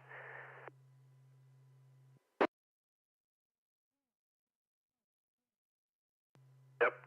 We're doing this every morning from 7:30 until 10 a.m. ish Pacific time. So definitely good for you to check in there.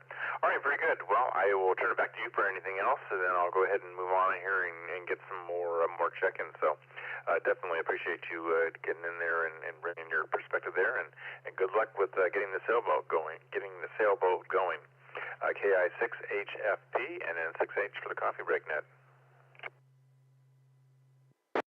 Well, I appreciate it. I think that's about it from me this morning. I'm going to finish up these jumpers, and I think it's time to pull the lid off of this amplifier and get her operational. So I appreciate it. KI6HFP, back to net. All right, very good. Well, good luck with your amplifier project there. All right, this is Tom, NN6H, and this is the Coffee Break Net. I'll go ahead here and I want to first off mention that we do have this is the first Friday of the month, so we do have trivia tonight. Trivia night at 7:30 to 8:30 Pacific time, and Don and Simone will be handing out questions for Friday night trivia, so join us for that. All right, I'll go ahead and take a round of quick in and outs. Who's out there for check-ins? This is Tom, November 6 Hotel. Whiskey Uniform 6 Hotel. W6EK Kilo November 6, Whiskey Quebec Uniform KN6, W2, quick in and out. Good morning, Tom.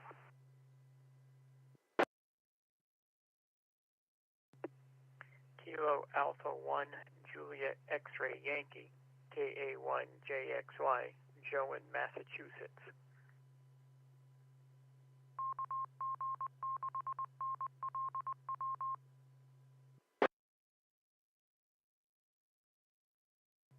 Okay, I have KA1JXY, Joe in Massachusetts. I have KN6WQU Dan, W2VX Doug, and W6H Ryan.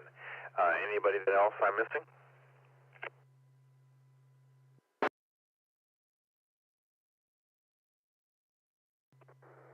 Kilo Delta 3, Alpha Juliet Sierra, Rich in Pennsylvania.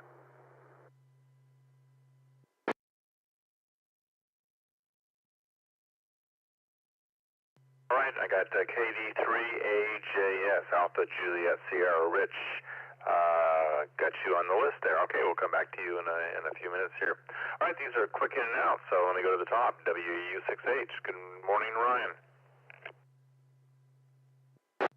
Good morning, Tom and the net. WU6H here. Got trapped down the YouTube rabbit hole yesterday / last night, watching this guy that fixes old, legacy Commodore 64s.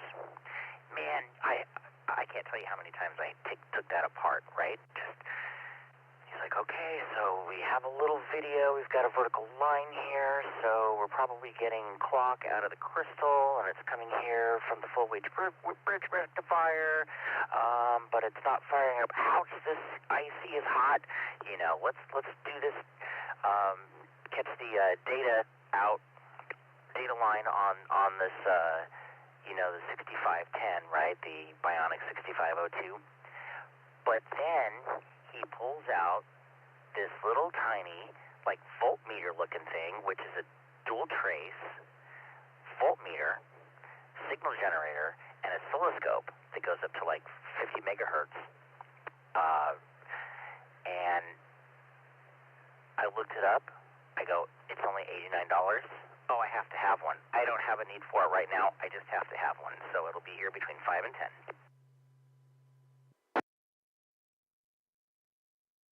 Okay, very good. Yeah, we've actually had discussions about little. I think even in the shack, we've had that discussions about little portable oscilloscopes. They're neat little devices and kind of for low frequency type stuff. They're pretty good. Comment, KL6TH. That completely qualifies. But I'm like, oh, it comes with a whole bunch of probes and I don't know, Chinese-made stuff, but it's definitely worth $89. I was sitting there watching with my wife. I said, back in the day when I was an electronics technician, I had to have this thing on a rolling cart. And she goes, no way. And I go, and it was thousands of dollars. For sure. Yeah, the technology has come down. Greg had a comment, KL6TH. Go ahead, Greg.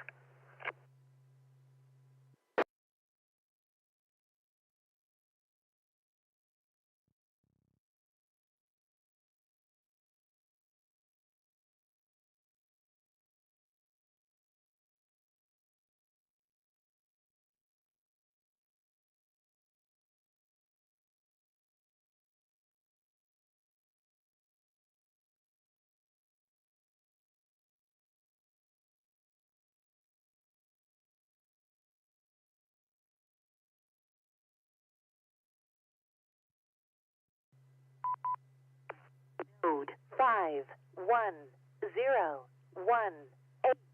Yeah, I'm not sure if my internet is going wrong here or something's going on with the All-Star node stuff. Did Greg come back with a comment? I did, Tom. Good copy?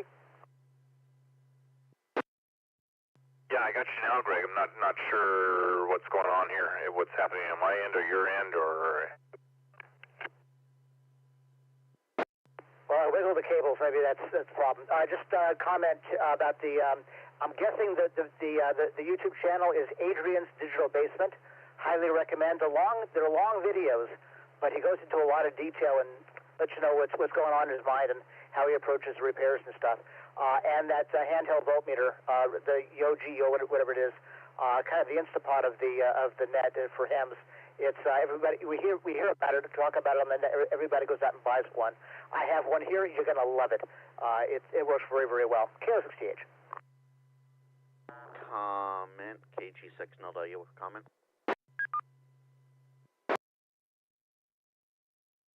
Yeah, go ahead, Frank. KG6 NLW.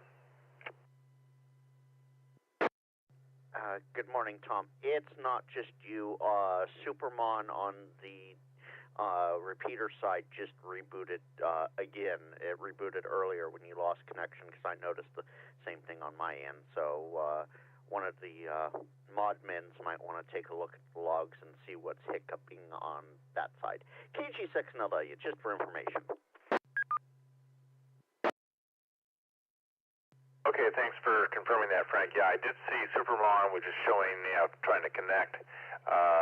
So yeah, I haven't looked at the logs yet.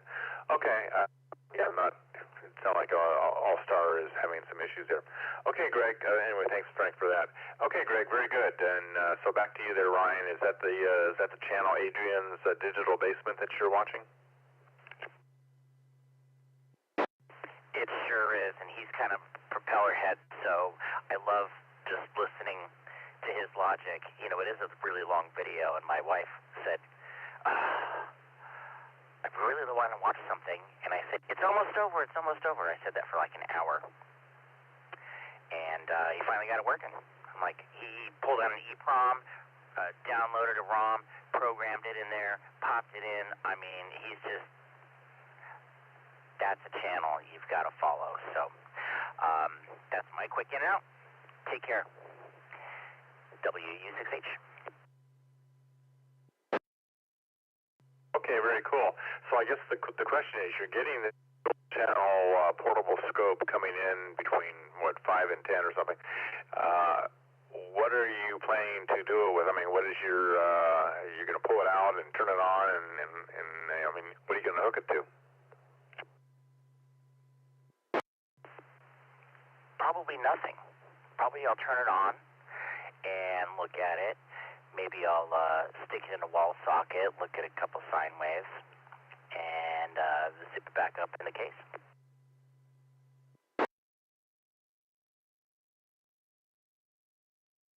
This will be like John KS6RT's Ender 3, where it just sits in the box? Yes, exactly. I don't know. Might not be so bad. But I just had it, because when you need it, you don't have it. So, anyway, 7-3 Tom, thanks for running it. W6EK. Comment. Yeah, comment, go ahead. Well, good morning, gentlemen. George N6YG. Wanted to see if I can check in for the rag chew, and also a comment on the oscilloscope.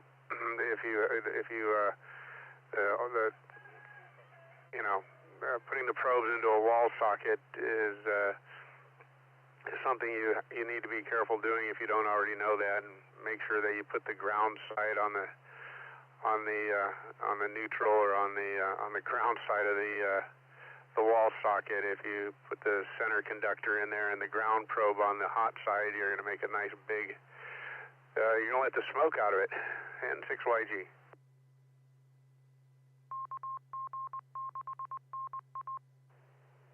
Well, that's kind of the nice thing about having I guess oscilloscope running off batteries, so that you're kind of isolated there, and you're not doing things. Yeah, but I do agree that you have to make sure that you're not. If you have something that's plugged into if you're running the oscilloscope off AC, that it's not grounded to one of the leads and stuff like that, because you could cause some issues. You have to be really, really careful. Even playing with 110. All right, very good. Yeah, and George, I will, N6YAG, I will add you to the end of this in and out list here. All right, back to you there, Ryan. Anything else? W6H and N6H. No, absolutely. Yeah, I've learned my lesson, 30-something years ago when I was plugging in my old Micronta Radio Shack, doing the exact same thing, and yeah, the smell of hot plastic. Anyway, take care. On with it. W6H. Thanks, Tom.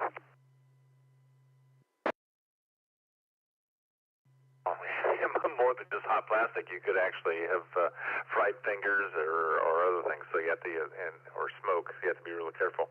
All right. Somebody that knows a lot about smoke and fried fingers and all that stuff is W2VX. Good morning, Doug.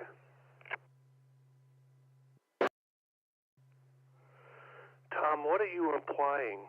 Smoke and fried fingers. Come on. Nothing like that ever happens in Never Never Land. I've heard some tales of purple smoke coming out of some devices, so I know it does happen in Never Never Labs. Just for fun, I've got a whole bunch of old capacitors, can capacitors, and it's always fun to hook them up in reverse and watch them pop.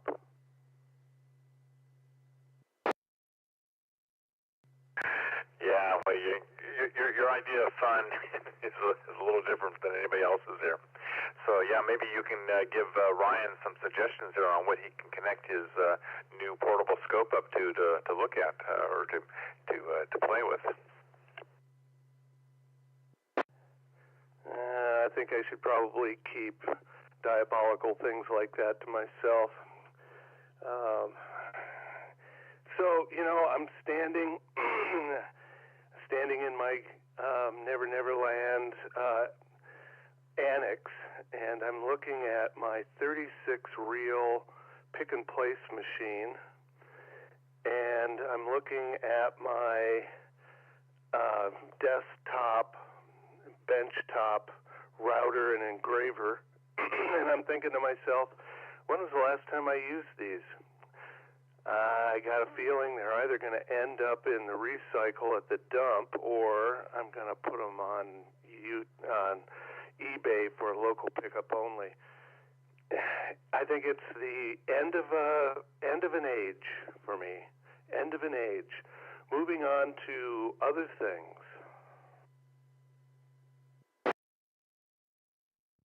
Yeah, I can feel the anxiety, the pain there.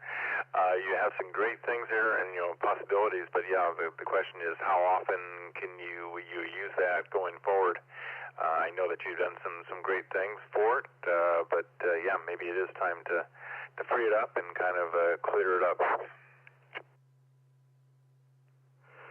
Yeah, when you're doing short-run manufacturing, it's always nice to have the equipment so you can get things done just when you want them, and you might have to turn around a circuit board design a couple of times. But, for one-offs or a half a dozen circuit boards, that kind of thing, it's better just to submit the design and the parts list and push a button and have them shipped over from wherever, Korea or wherever, and plug them in, and away you go. Plus, I think Teresa wants the space back. I wonder what she's going to do with that. She's probably going to fill it up with something really cool.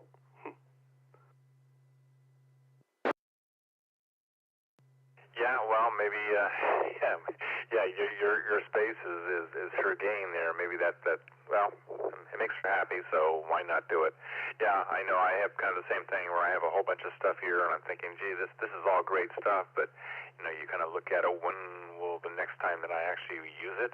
and can maybe better off just to give it to somebody else and have them do things and avoid having all that stuff around here. Yeah, it's a hard thing to get rid of, but it's not like you're doing a lot of that, so congratulations. Yeah, the decision is made. Now it's just a matter of action. So let's see. What's happening today is, Ryan, truthfully, I've owned all kinds of little, pocket electronics testing equipment, and it's always fun to get it. And then I always scratch my head and say, I'm not really sure it's all that accurate, and I'm not really sure that I'll ever use it, but it sure was fun buying it. Yeah, and what I find is with Amazon, and maybe you have the same thing too, is that, well, and I've read about this, kind of the psychological part of it is the buying part of it is always the nice thing. And what's really nice, and I'm afraid that it's going to go away at some point here, is Amazon 30-day return policy. I tend to use that a lot. Yeah, I've used it once or twice myself. So it's starting to warm up. I'm going to get the bikes out. I see if I can talk Teresa into going for a bike ride down to the river and back. Always like to include the and back part because you know what? Before we know it, it's going to be hot, hot, hot, and the bicycle rides are going to have to start at sunrise. So this is supposed to be a quick in and out, whatever the definition of that is. Tom, good to hear you running the net, and this is a W6EK at Never Neverland Labs, and I am signing off. 7-3. Yeah, I think we kind of threw away the definition of in and out here in this round here, going definitely long, so I apologize for that. All right, very good. Well, you have a great day there in Never Never Labs. Say hi to Teresa and enjoy your bike ride down to the river and returning. And we'll talk to you next time. Clearly W6EK, this is NN6H. This is the Coffee Break Net for Friday, April 3rd. And Good Friday. Anyway, next, Dan, KN6WQU. Good morning.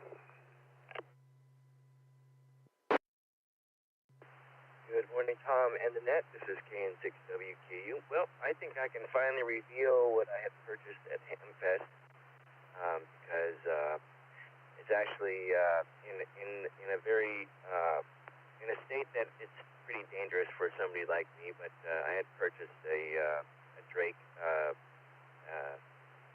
amp on the club table. I brought it over to SSN to look at it, and we took the power supply apart and looked at a couple things, and it was hot glued and baling wired together and stuff, and I thought to myself, yeah, I don't want to die. So we actually had sold it on eBay, so we're going to turn around and just give myself just a 1 kW, like a Meritron or AL80 A or something like that, DG maybe. Something like that, so that way it's a little bit more of an appliance that's put together that I don't have to worry about maybe the case not being on right or something of that nature in some sort of way that may or may not kill me. Back over to you. Okay, I think we're getting the rest of the story here. So is this Drake amp, is this the one that Larry was alluding to this morning that they were going to get rid of and was afraid to plug in? That'd be the one. It'd be the same one that Tom made the funny video in regards to on his competitor's Sun 1 YouTube channel. Okay, I have not checked out that video yet, so I need to go to Confederate Sun 1 and check that out. Okay, so you bought so this is it must be pretty bad if you don't want to even turn it on. So is this like a high-powered, like a 2 or a 3 kW amplifier? So that was the assumption in regards to it.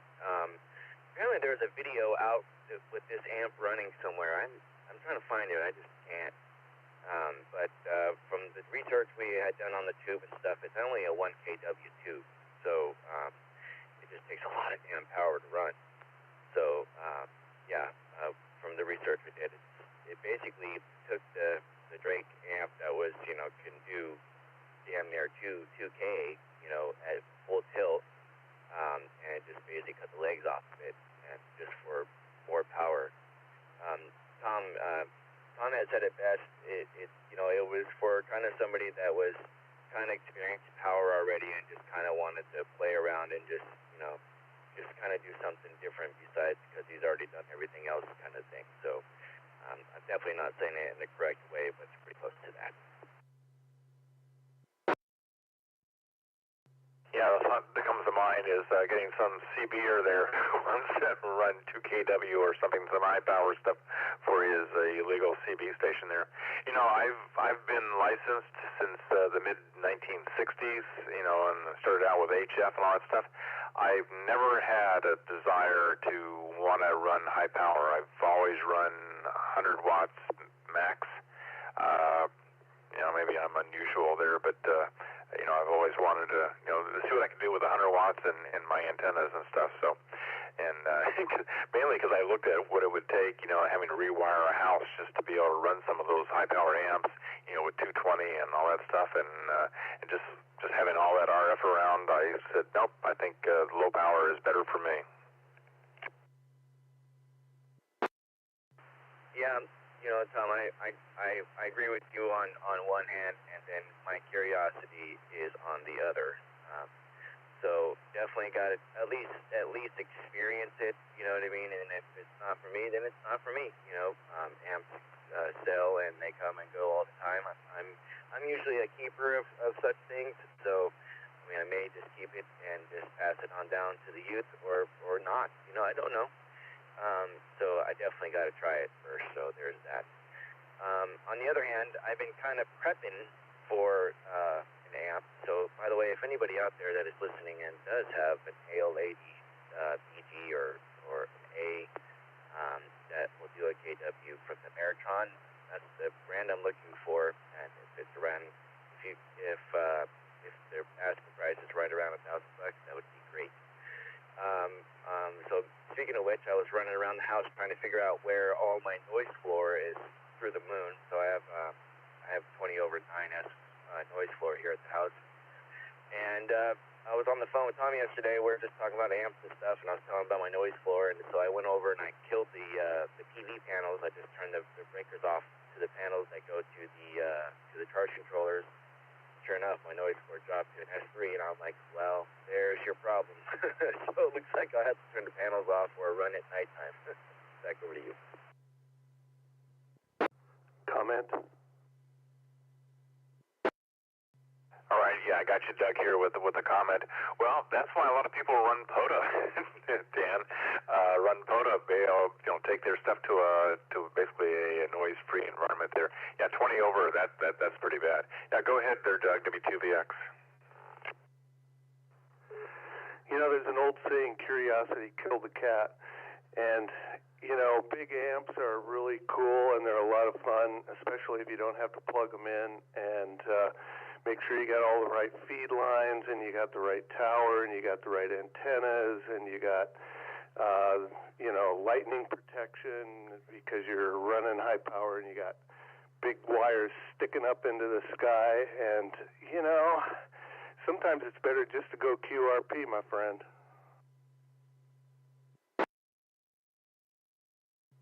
I know, Doug. Let me make sure I got it. I know, my friend. I know. I just want to try it once. You know what I mean? And that might be the case. I do have QRP rigs. I do have the G90. I have the FTDX10. As far as air quotes high power for most. But I definitely want to just try it once. You know what I mean? If I like it, great. If I don't, then I'll keep it for the youth or however the case may be, because that's the kind of person I am. But I understand. It's a lot of work, a lot of money, and a lot of headaches. But I'm willing to go through it just to kill the curiosity, although I know it kills the kitty cat. Back over to you.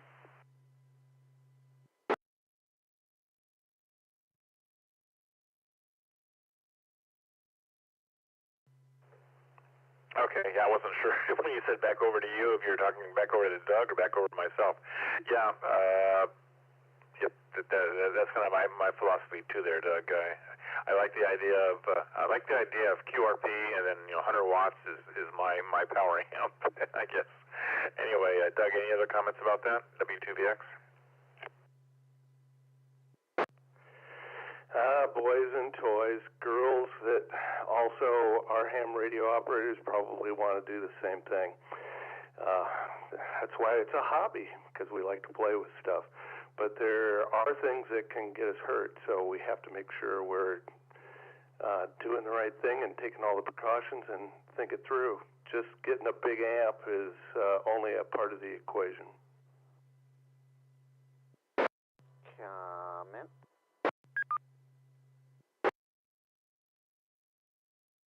Yep, that is for sure. Anyway, I like the simplistic things and not having to worry about if I can get electrocuted or not there. All right. Anyway, Dan, anything else? KN6WQU. Comment. Nope, that's all I got. There's a couple comments in there, so we'll go ahead and get on that if you want, Tom. And I'll be here. I'm gonna go. Even though today's Friday, we're gonna go bowling here. Me and Dan. I think Heather's not gonna go. That's another thing. Heather was acting really weird last night. I gotta talk to her about that. When she wakes up, it was really strange. Like she'd just get up and start talking to Dane out of nowhere. I'm like, okay, this is weird.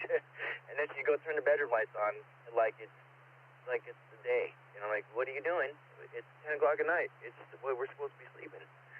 So she finally laid down after I told her that, but it was really strange. So I got to make sure she's okay this morning. So I'm going to go do on that, but I should be around the radio. This is KN6WQ. Okay, well, yeah, you definitely want to check on Heather there. Okay, you take care, and thanks for giving us your talk about the Drake amplifier stuff there, and that. Okay, well, take care, man. It was good seeing you at Hamfest. Clearing with KN6WQU. All right, this is we're getting close to the witching hour here, and I'm afraid I think the next two stations here I have K1JXY. I'll give a call out there, but I think that they are on the East Coast reflector, which has probably been disconnected. So I think the next two stations may have that problem. So anyway, K1JXY, are you around?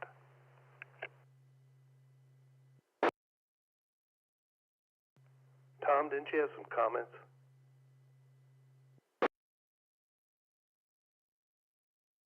Okay, yeah, thanks, Doug, for that. Yeah, okay, yeah. Do I have any comments about the last conversation? Come now. And 6YG. And KG6 and Delta, yeah, with a comment as well.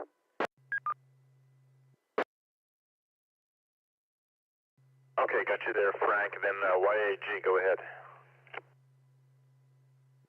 Yeah, I must be kind of just the opposite. I'm all about QRO, like running high power.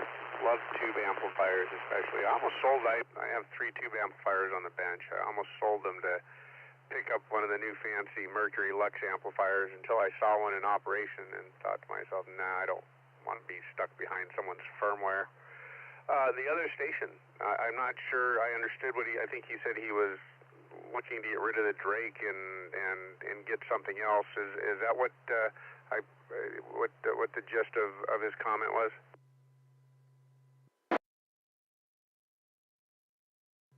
Yeah, George, maybe I'll have, so Dan, KN6WQU, why don't you explain your situation to George here, YAG.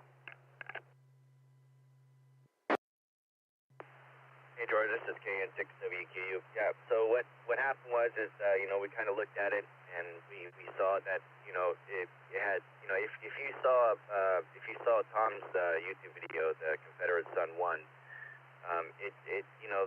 the relay was kind of floating around inside the power supply, and RF was coming through the fins on the tube. The case had to be installed a certain way, that it was modified in such way that it would be completely 100% too dangerous for me. So we had sold it on eBay yesterday. It went for a lot more than I paid for it, which is really nice. But yeah, what I'm looking for now is to buy something that I can use and play with at a safer voltage level for me being a beginner amp user. So I'm looking for like an Ameritron AL80A or BG that'll do a KW. This is KN6WQ.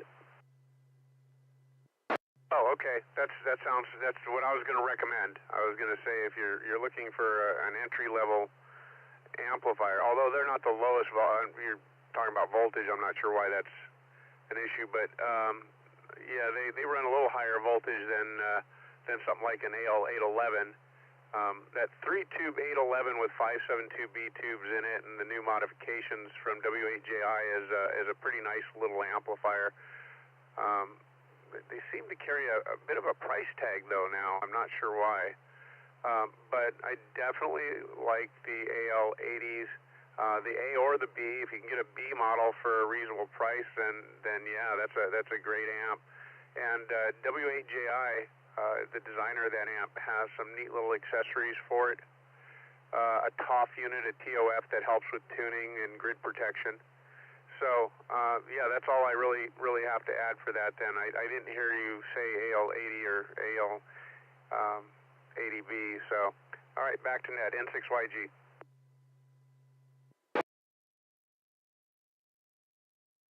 Okay, very good there, George. Thanks for that. And Dan, any follow-up?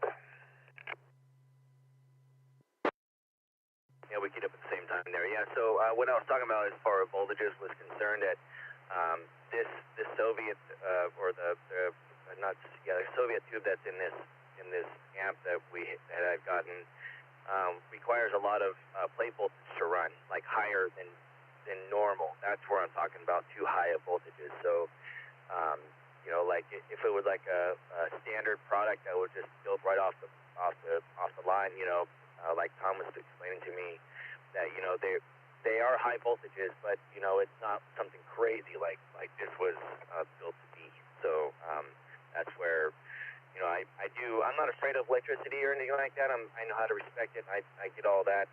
In fact, I'm going to have to wire 224 the amp and all that. I don't mind doing all that. But when we get up, past like 480, I start to quiver. This is KN6WQ.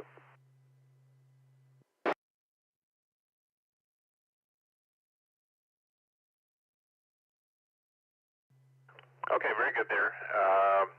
Thanks for that, Dan, and also from George. I'll get to you in a minute here. When you make some more comments there.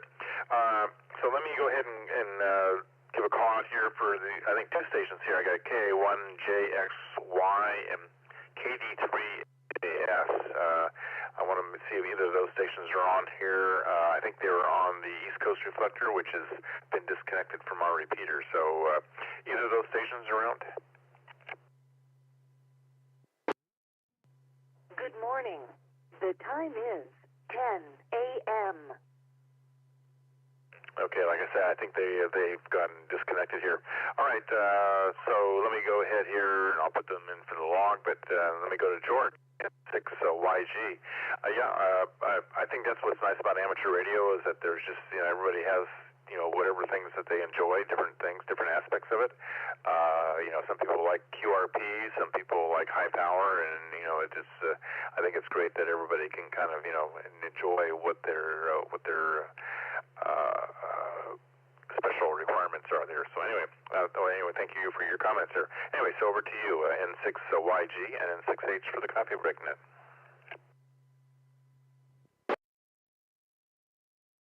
All right, well, thank you for,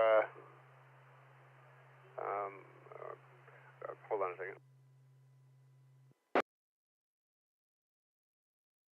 All right, sorry, my son was texting me. That's KI6HFP, and we're fairly new members. Although I've been to been around for a long time. I've been to meetings and so on.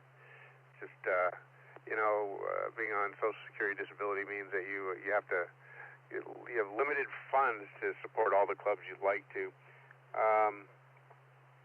The amateur radio is a very interesting hobby, and a lot of people's interests stem from what they primarily do. I have friends who are hams who are in construction, and their primary interest in ham radio is towers and tower bases and big antenna systems, because that's their area of interest in construction, and that kind of fits right in there. And then I like electronics. I do electronics engineering and so on. So of course I have service monitors, 3 of them.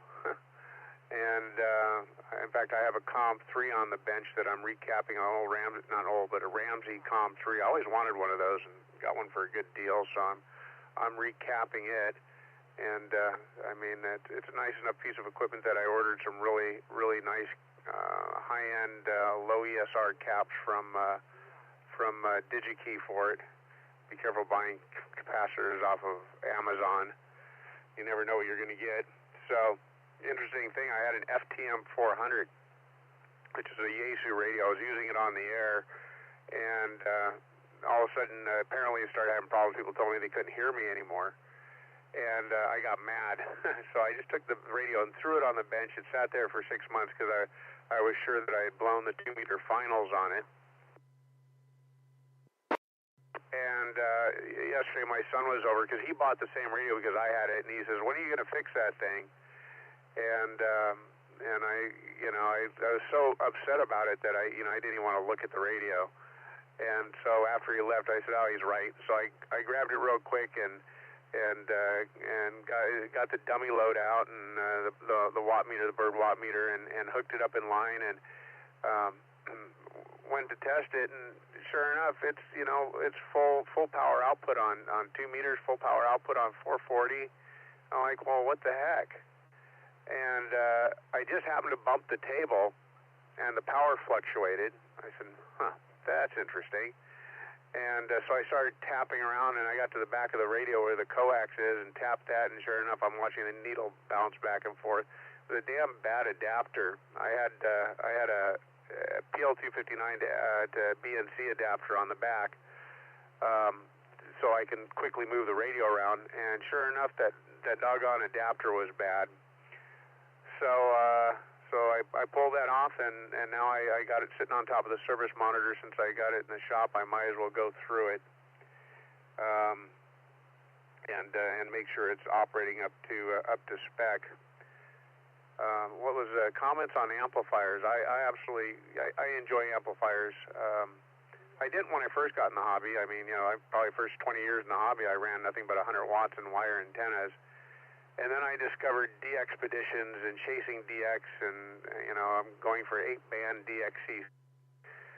And when you're trying to work rare DX on these DXpeditions that are like in the top 10 of the most wanted locations, you get some pretty big pileups, and sitting there for 2 hours on CW trying to break a pileup it's real annoying. So I have an Ameritron AL1500 that'll do. I got that for doing SSTV, so I can do full legal limit on SSTV, and that thing will just sit there and do 1500 watts all day long. You can put a brick on the key and walk away; it doesn't even phase it. So that's the current amplifier that I'm got on the bench, and I'm bringing it back up because after my injury I stopped using it. So with that, I think that's all I really have. Oh, the scopes. Yeah, I apologize for jumping in on that. It's just one of the things that we have a lot of. I don't know the experience level of people, and I missed the part about it being a portable scope. And so I don't know the experience level of some people that I hear on the radio, and I tend to meet a lot of very new hams, and that seems like one of the things they always want to do. They want to take a look at the AC sine wave coming out of their wall, and they have no experience with this equipment, and so I like to warn them. That's probably something you shouldn't be doing unless you have an isolation. Unless this thing is plugged into an isolation transformer, you know what you're doing. It's best that you don't. because the ground lead on the scope's output is almost surely directly tied to the ground on the plug, and you're going to directly short that outlet, and it's not going to be fun. All right, N6YG, back to net. Okay, very good there, George. Yeah, N6YG and N6H for the Coffee Break Net. Well, yeah, you covered a lot of topics there, and you have a lot of experience. Yeah, no, I think it's a good warning to people out there. Yeah, and that is I think that is probably something people like to look at is looking at the AC outlet there and look at the sine wave you have. But you have to be really, really careful there, just how you do that and how you attempt to view that. Very good. Well, and yeah, so you are the boat expert, according to Chris here. Now I get the connection there between KI6H HFP and yourself there. So you are the sailboat expert that he's learning from. So, well, it's like you have a lot of experience there with all the service monitors and all the radio stuff. So.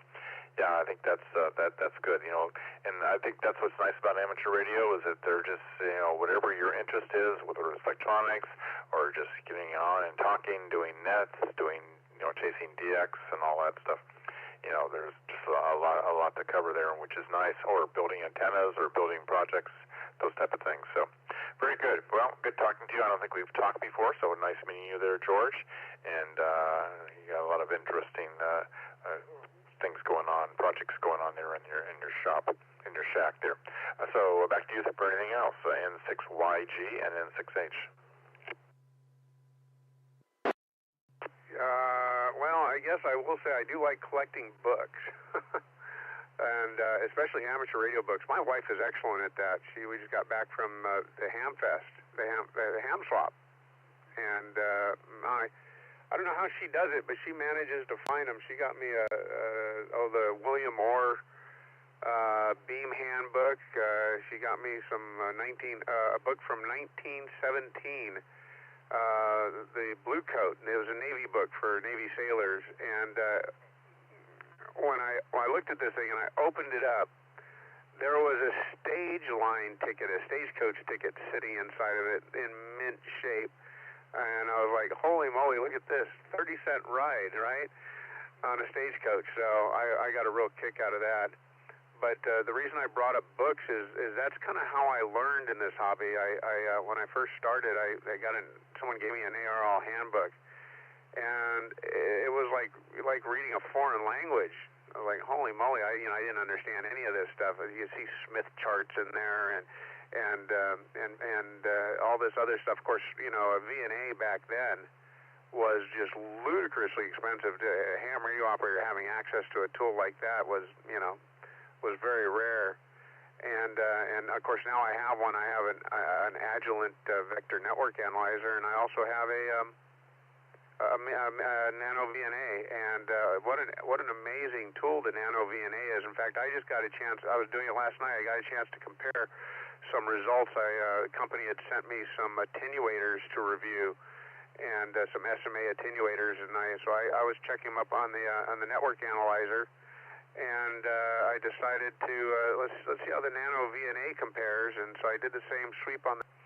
That's the beauty of this hobby. N6YG. Okay, very good there, George. N6YG and N6H for the Coffee Break Net. Well, you and Doug should probably get together. W2VX. He has Never Labs.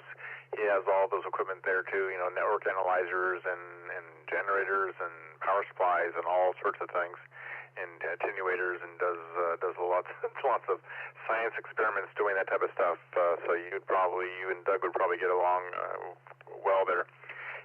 Yeah, I have a Nano VNA, and I'm amazed on all that it can do, and also a tiny essay and stuff, which also works out well. So yeah, just pretty inexpensive equipment, and you can do pretty complicated things. It doesn't quite match up to all that you can do with the analyzers, but it's good enough for what we're doing here. All right, well, I'm going to need to move on here, so good talking to you, George, and hopefully we'll talk in next time there. So back to you there for anything else before I move on. I'll take getting past our witching hour here, so I'm going to go ahead and take some more in and outs, but back to you, N6YG and N6H. No, I'm pretty sure I talked everyone's ear off. So for being, I think I've checked into this net a couple times in the past, kind of sporadically. So I doubt anybody remembers me. So, but I'll be trying to check in a little bit more often now that we're members of the club. So with that, I'm going to go ahead and send it back to Net. And thanks for tolerating my long-winded diatribes. And 6YG.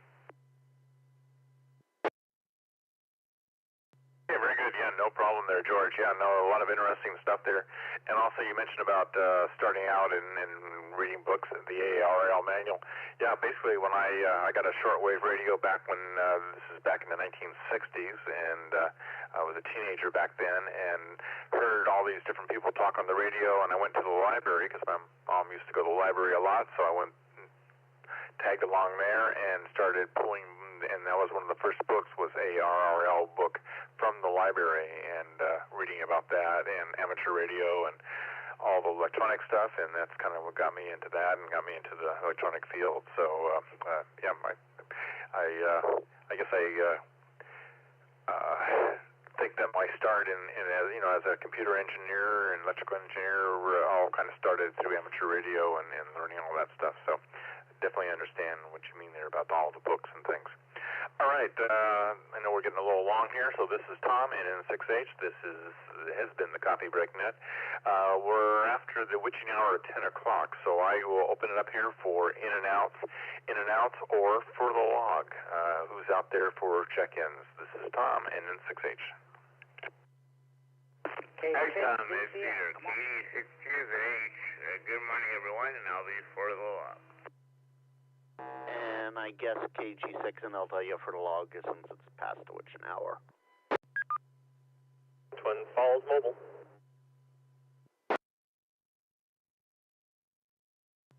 Kilo 06 Victor Bravo. Good morning, Tom. Good morning, Net. For the log only, please. Kilo Mike 6 Mike for the log, please. Kilo Oscar 6 Charlie Oscar Whiskey, log only, please.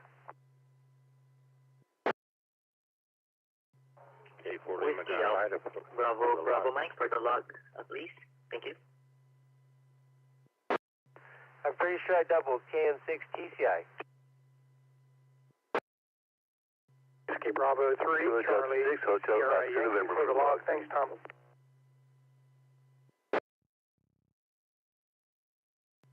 KV6DD for the log.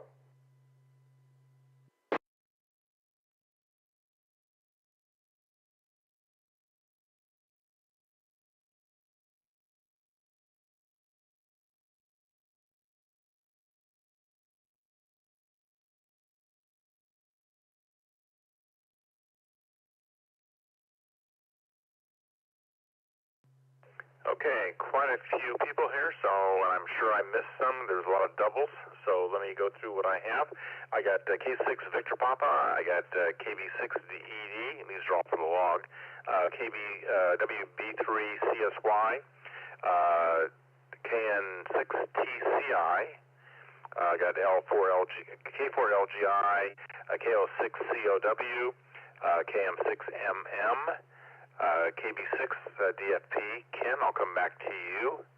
I got KG6 NLW, Frank, for the log, and KD6QZH for the log. Okay, who am I missing from this group? KO6EKW for the log only, please stop. Kilo Delta 6 Hotel Oscar November for the log, thanks.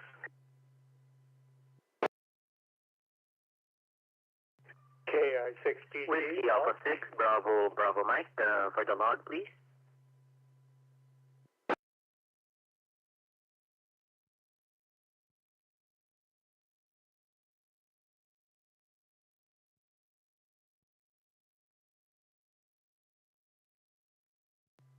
Okay, I got WA6BMM or BBM, Boston Mike.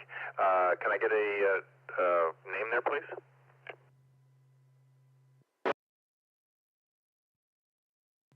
The handle here is Raymond. Location is West Covina, California. Hey, Raymond, WA6BBM. Got you for the log, and nice to meet you. Then I got the KI6TC Glenn for the log. Got KO6HOW, and I got K6DCL Dave. And then I have Ramon. Get your call sign, Ramon.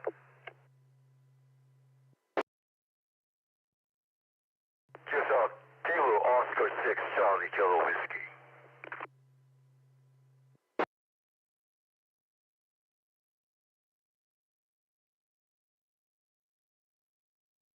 Okay, KO6CGW. For some reason, your call sign is just not coming to my mind here. No problem, Tom. Pretty close.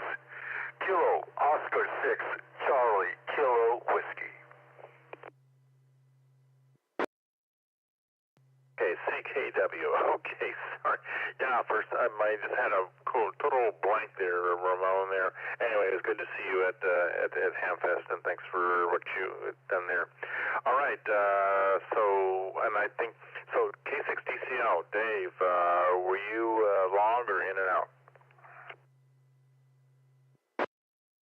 Either way, real short. Just want to say hi, Tom. I almost missed you. I'm playing with my new TMR radio from Bridgecom. Anyway, talk to you later. K6DCN. Okay, very good. Are you playing on DMR on that? I know you talked about that radio last week. Up in on to Brandmeister at the moment. Okay, very good. Well, maybe we can talk about that later there. Okay, very good. Well, you have a great day. You and Lucy have a great day and great weekend. All right, then go to Ken, KB7DFP. Good morning, Ken. And what's for lunch? Something super like lentil soup, but I know you've probably heard it before. Anyway. Okay, we got lentil soup there. Okay, very good. Hopefully things are going well there in Twin Falls.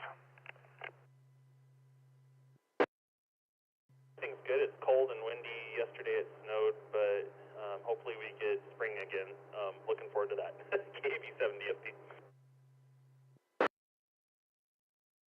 I think Mother Nature is playing with us there. Yeah, we're supposed to. We had a little bit of rain this week, and we're getting a little bit of rain next week. It looks like, but yeah, well, I think at some point here we're going to be complaining about all the heat. So, all right, well, you have a great lunch there, and got you checked in. Thanks. So clearing with KB7DFP. All right, I'll go ahead here and do one final call here for people that want to be for the log before I close things down here in the Coffee Break Net. Who's out there? NN6H.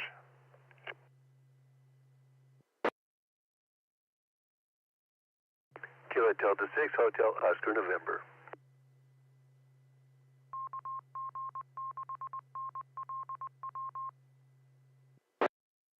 Okay, yeah, KO6HON. Yes, I had acknowledged you in the last round. Anybody else for check-ins?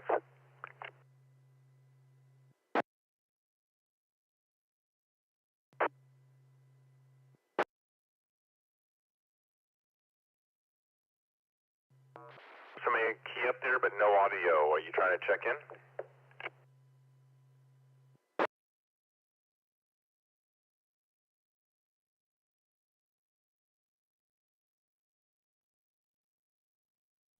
Well, Tom, if no one else wants to speak, I have one quick thing for everybody. Well, it's for Doug, WV82X. Okay, yeah, go ahead, Frank. KG6 NLW NN6H. This goes back to the amplifier talk earlier and the whole QRP discussion. Doug, you forgot the most important part of QRP. QRP is 1500 watts minus 1. So anything 1499 down to 0 is QRP. Everyone have a great day. KG2 LW.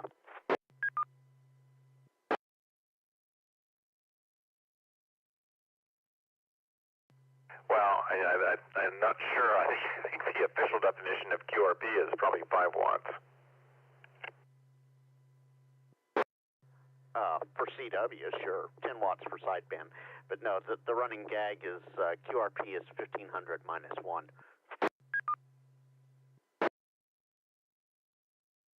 Okay, well, then I've never done QRP at that point. All right, well, thanks, Frank. All right, this is the Coffee Break Net. I'm going to go ahead and close things down here. Want to remind people that tonight we do have trivia. This is Friday trivia. 7:30 Pacific time here on the W6EK Repeater. Goes for an hour.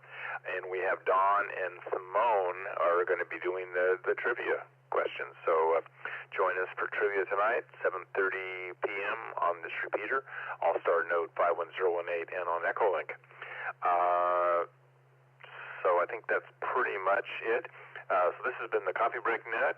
This is where the birds are singing, the fish are jumping, and the sun is always shining in the wrong order, but at least it's there. All right, we do this every morning from 7:30 until 10 a.m.-ish on the W6EK Repeater. And we are sponsored by the Foothills Amateur Radio Club. Anyway, join us join us tomorrow morning when Orion will be here. We'll do this again at 7:30 in the morning.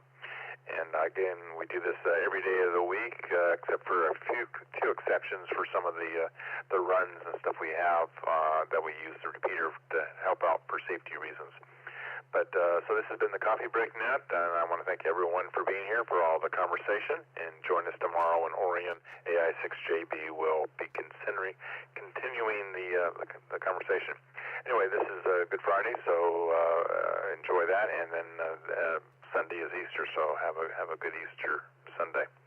So this is Tom, NN6H, and I'm going to go ahead and close down the Coffee Break Net and throw away the coffee grounds and return the repeater and the nodes back to normal operation. 7 threes, and everyone have a great weekend. NN6H will be clear.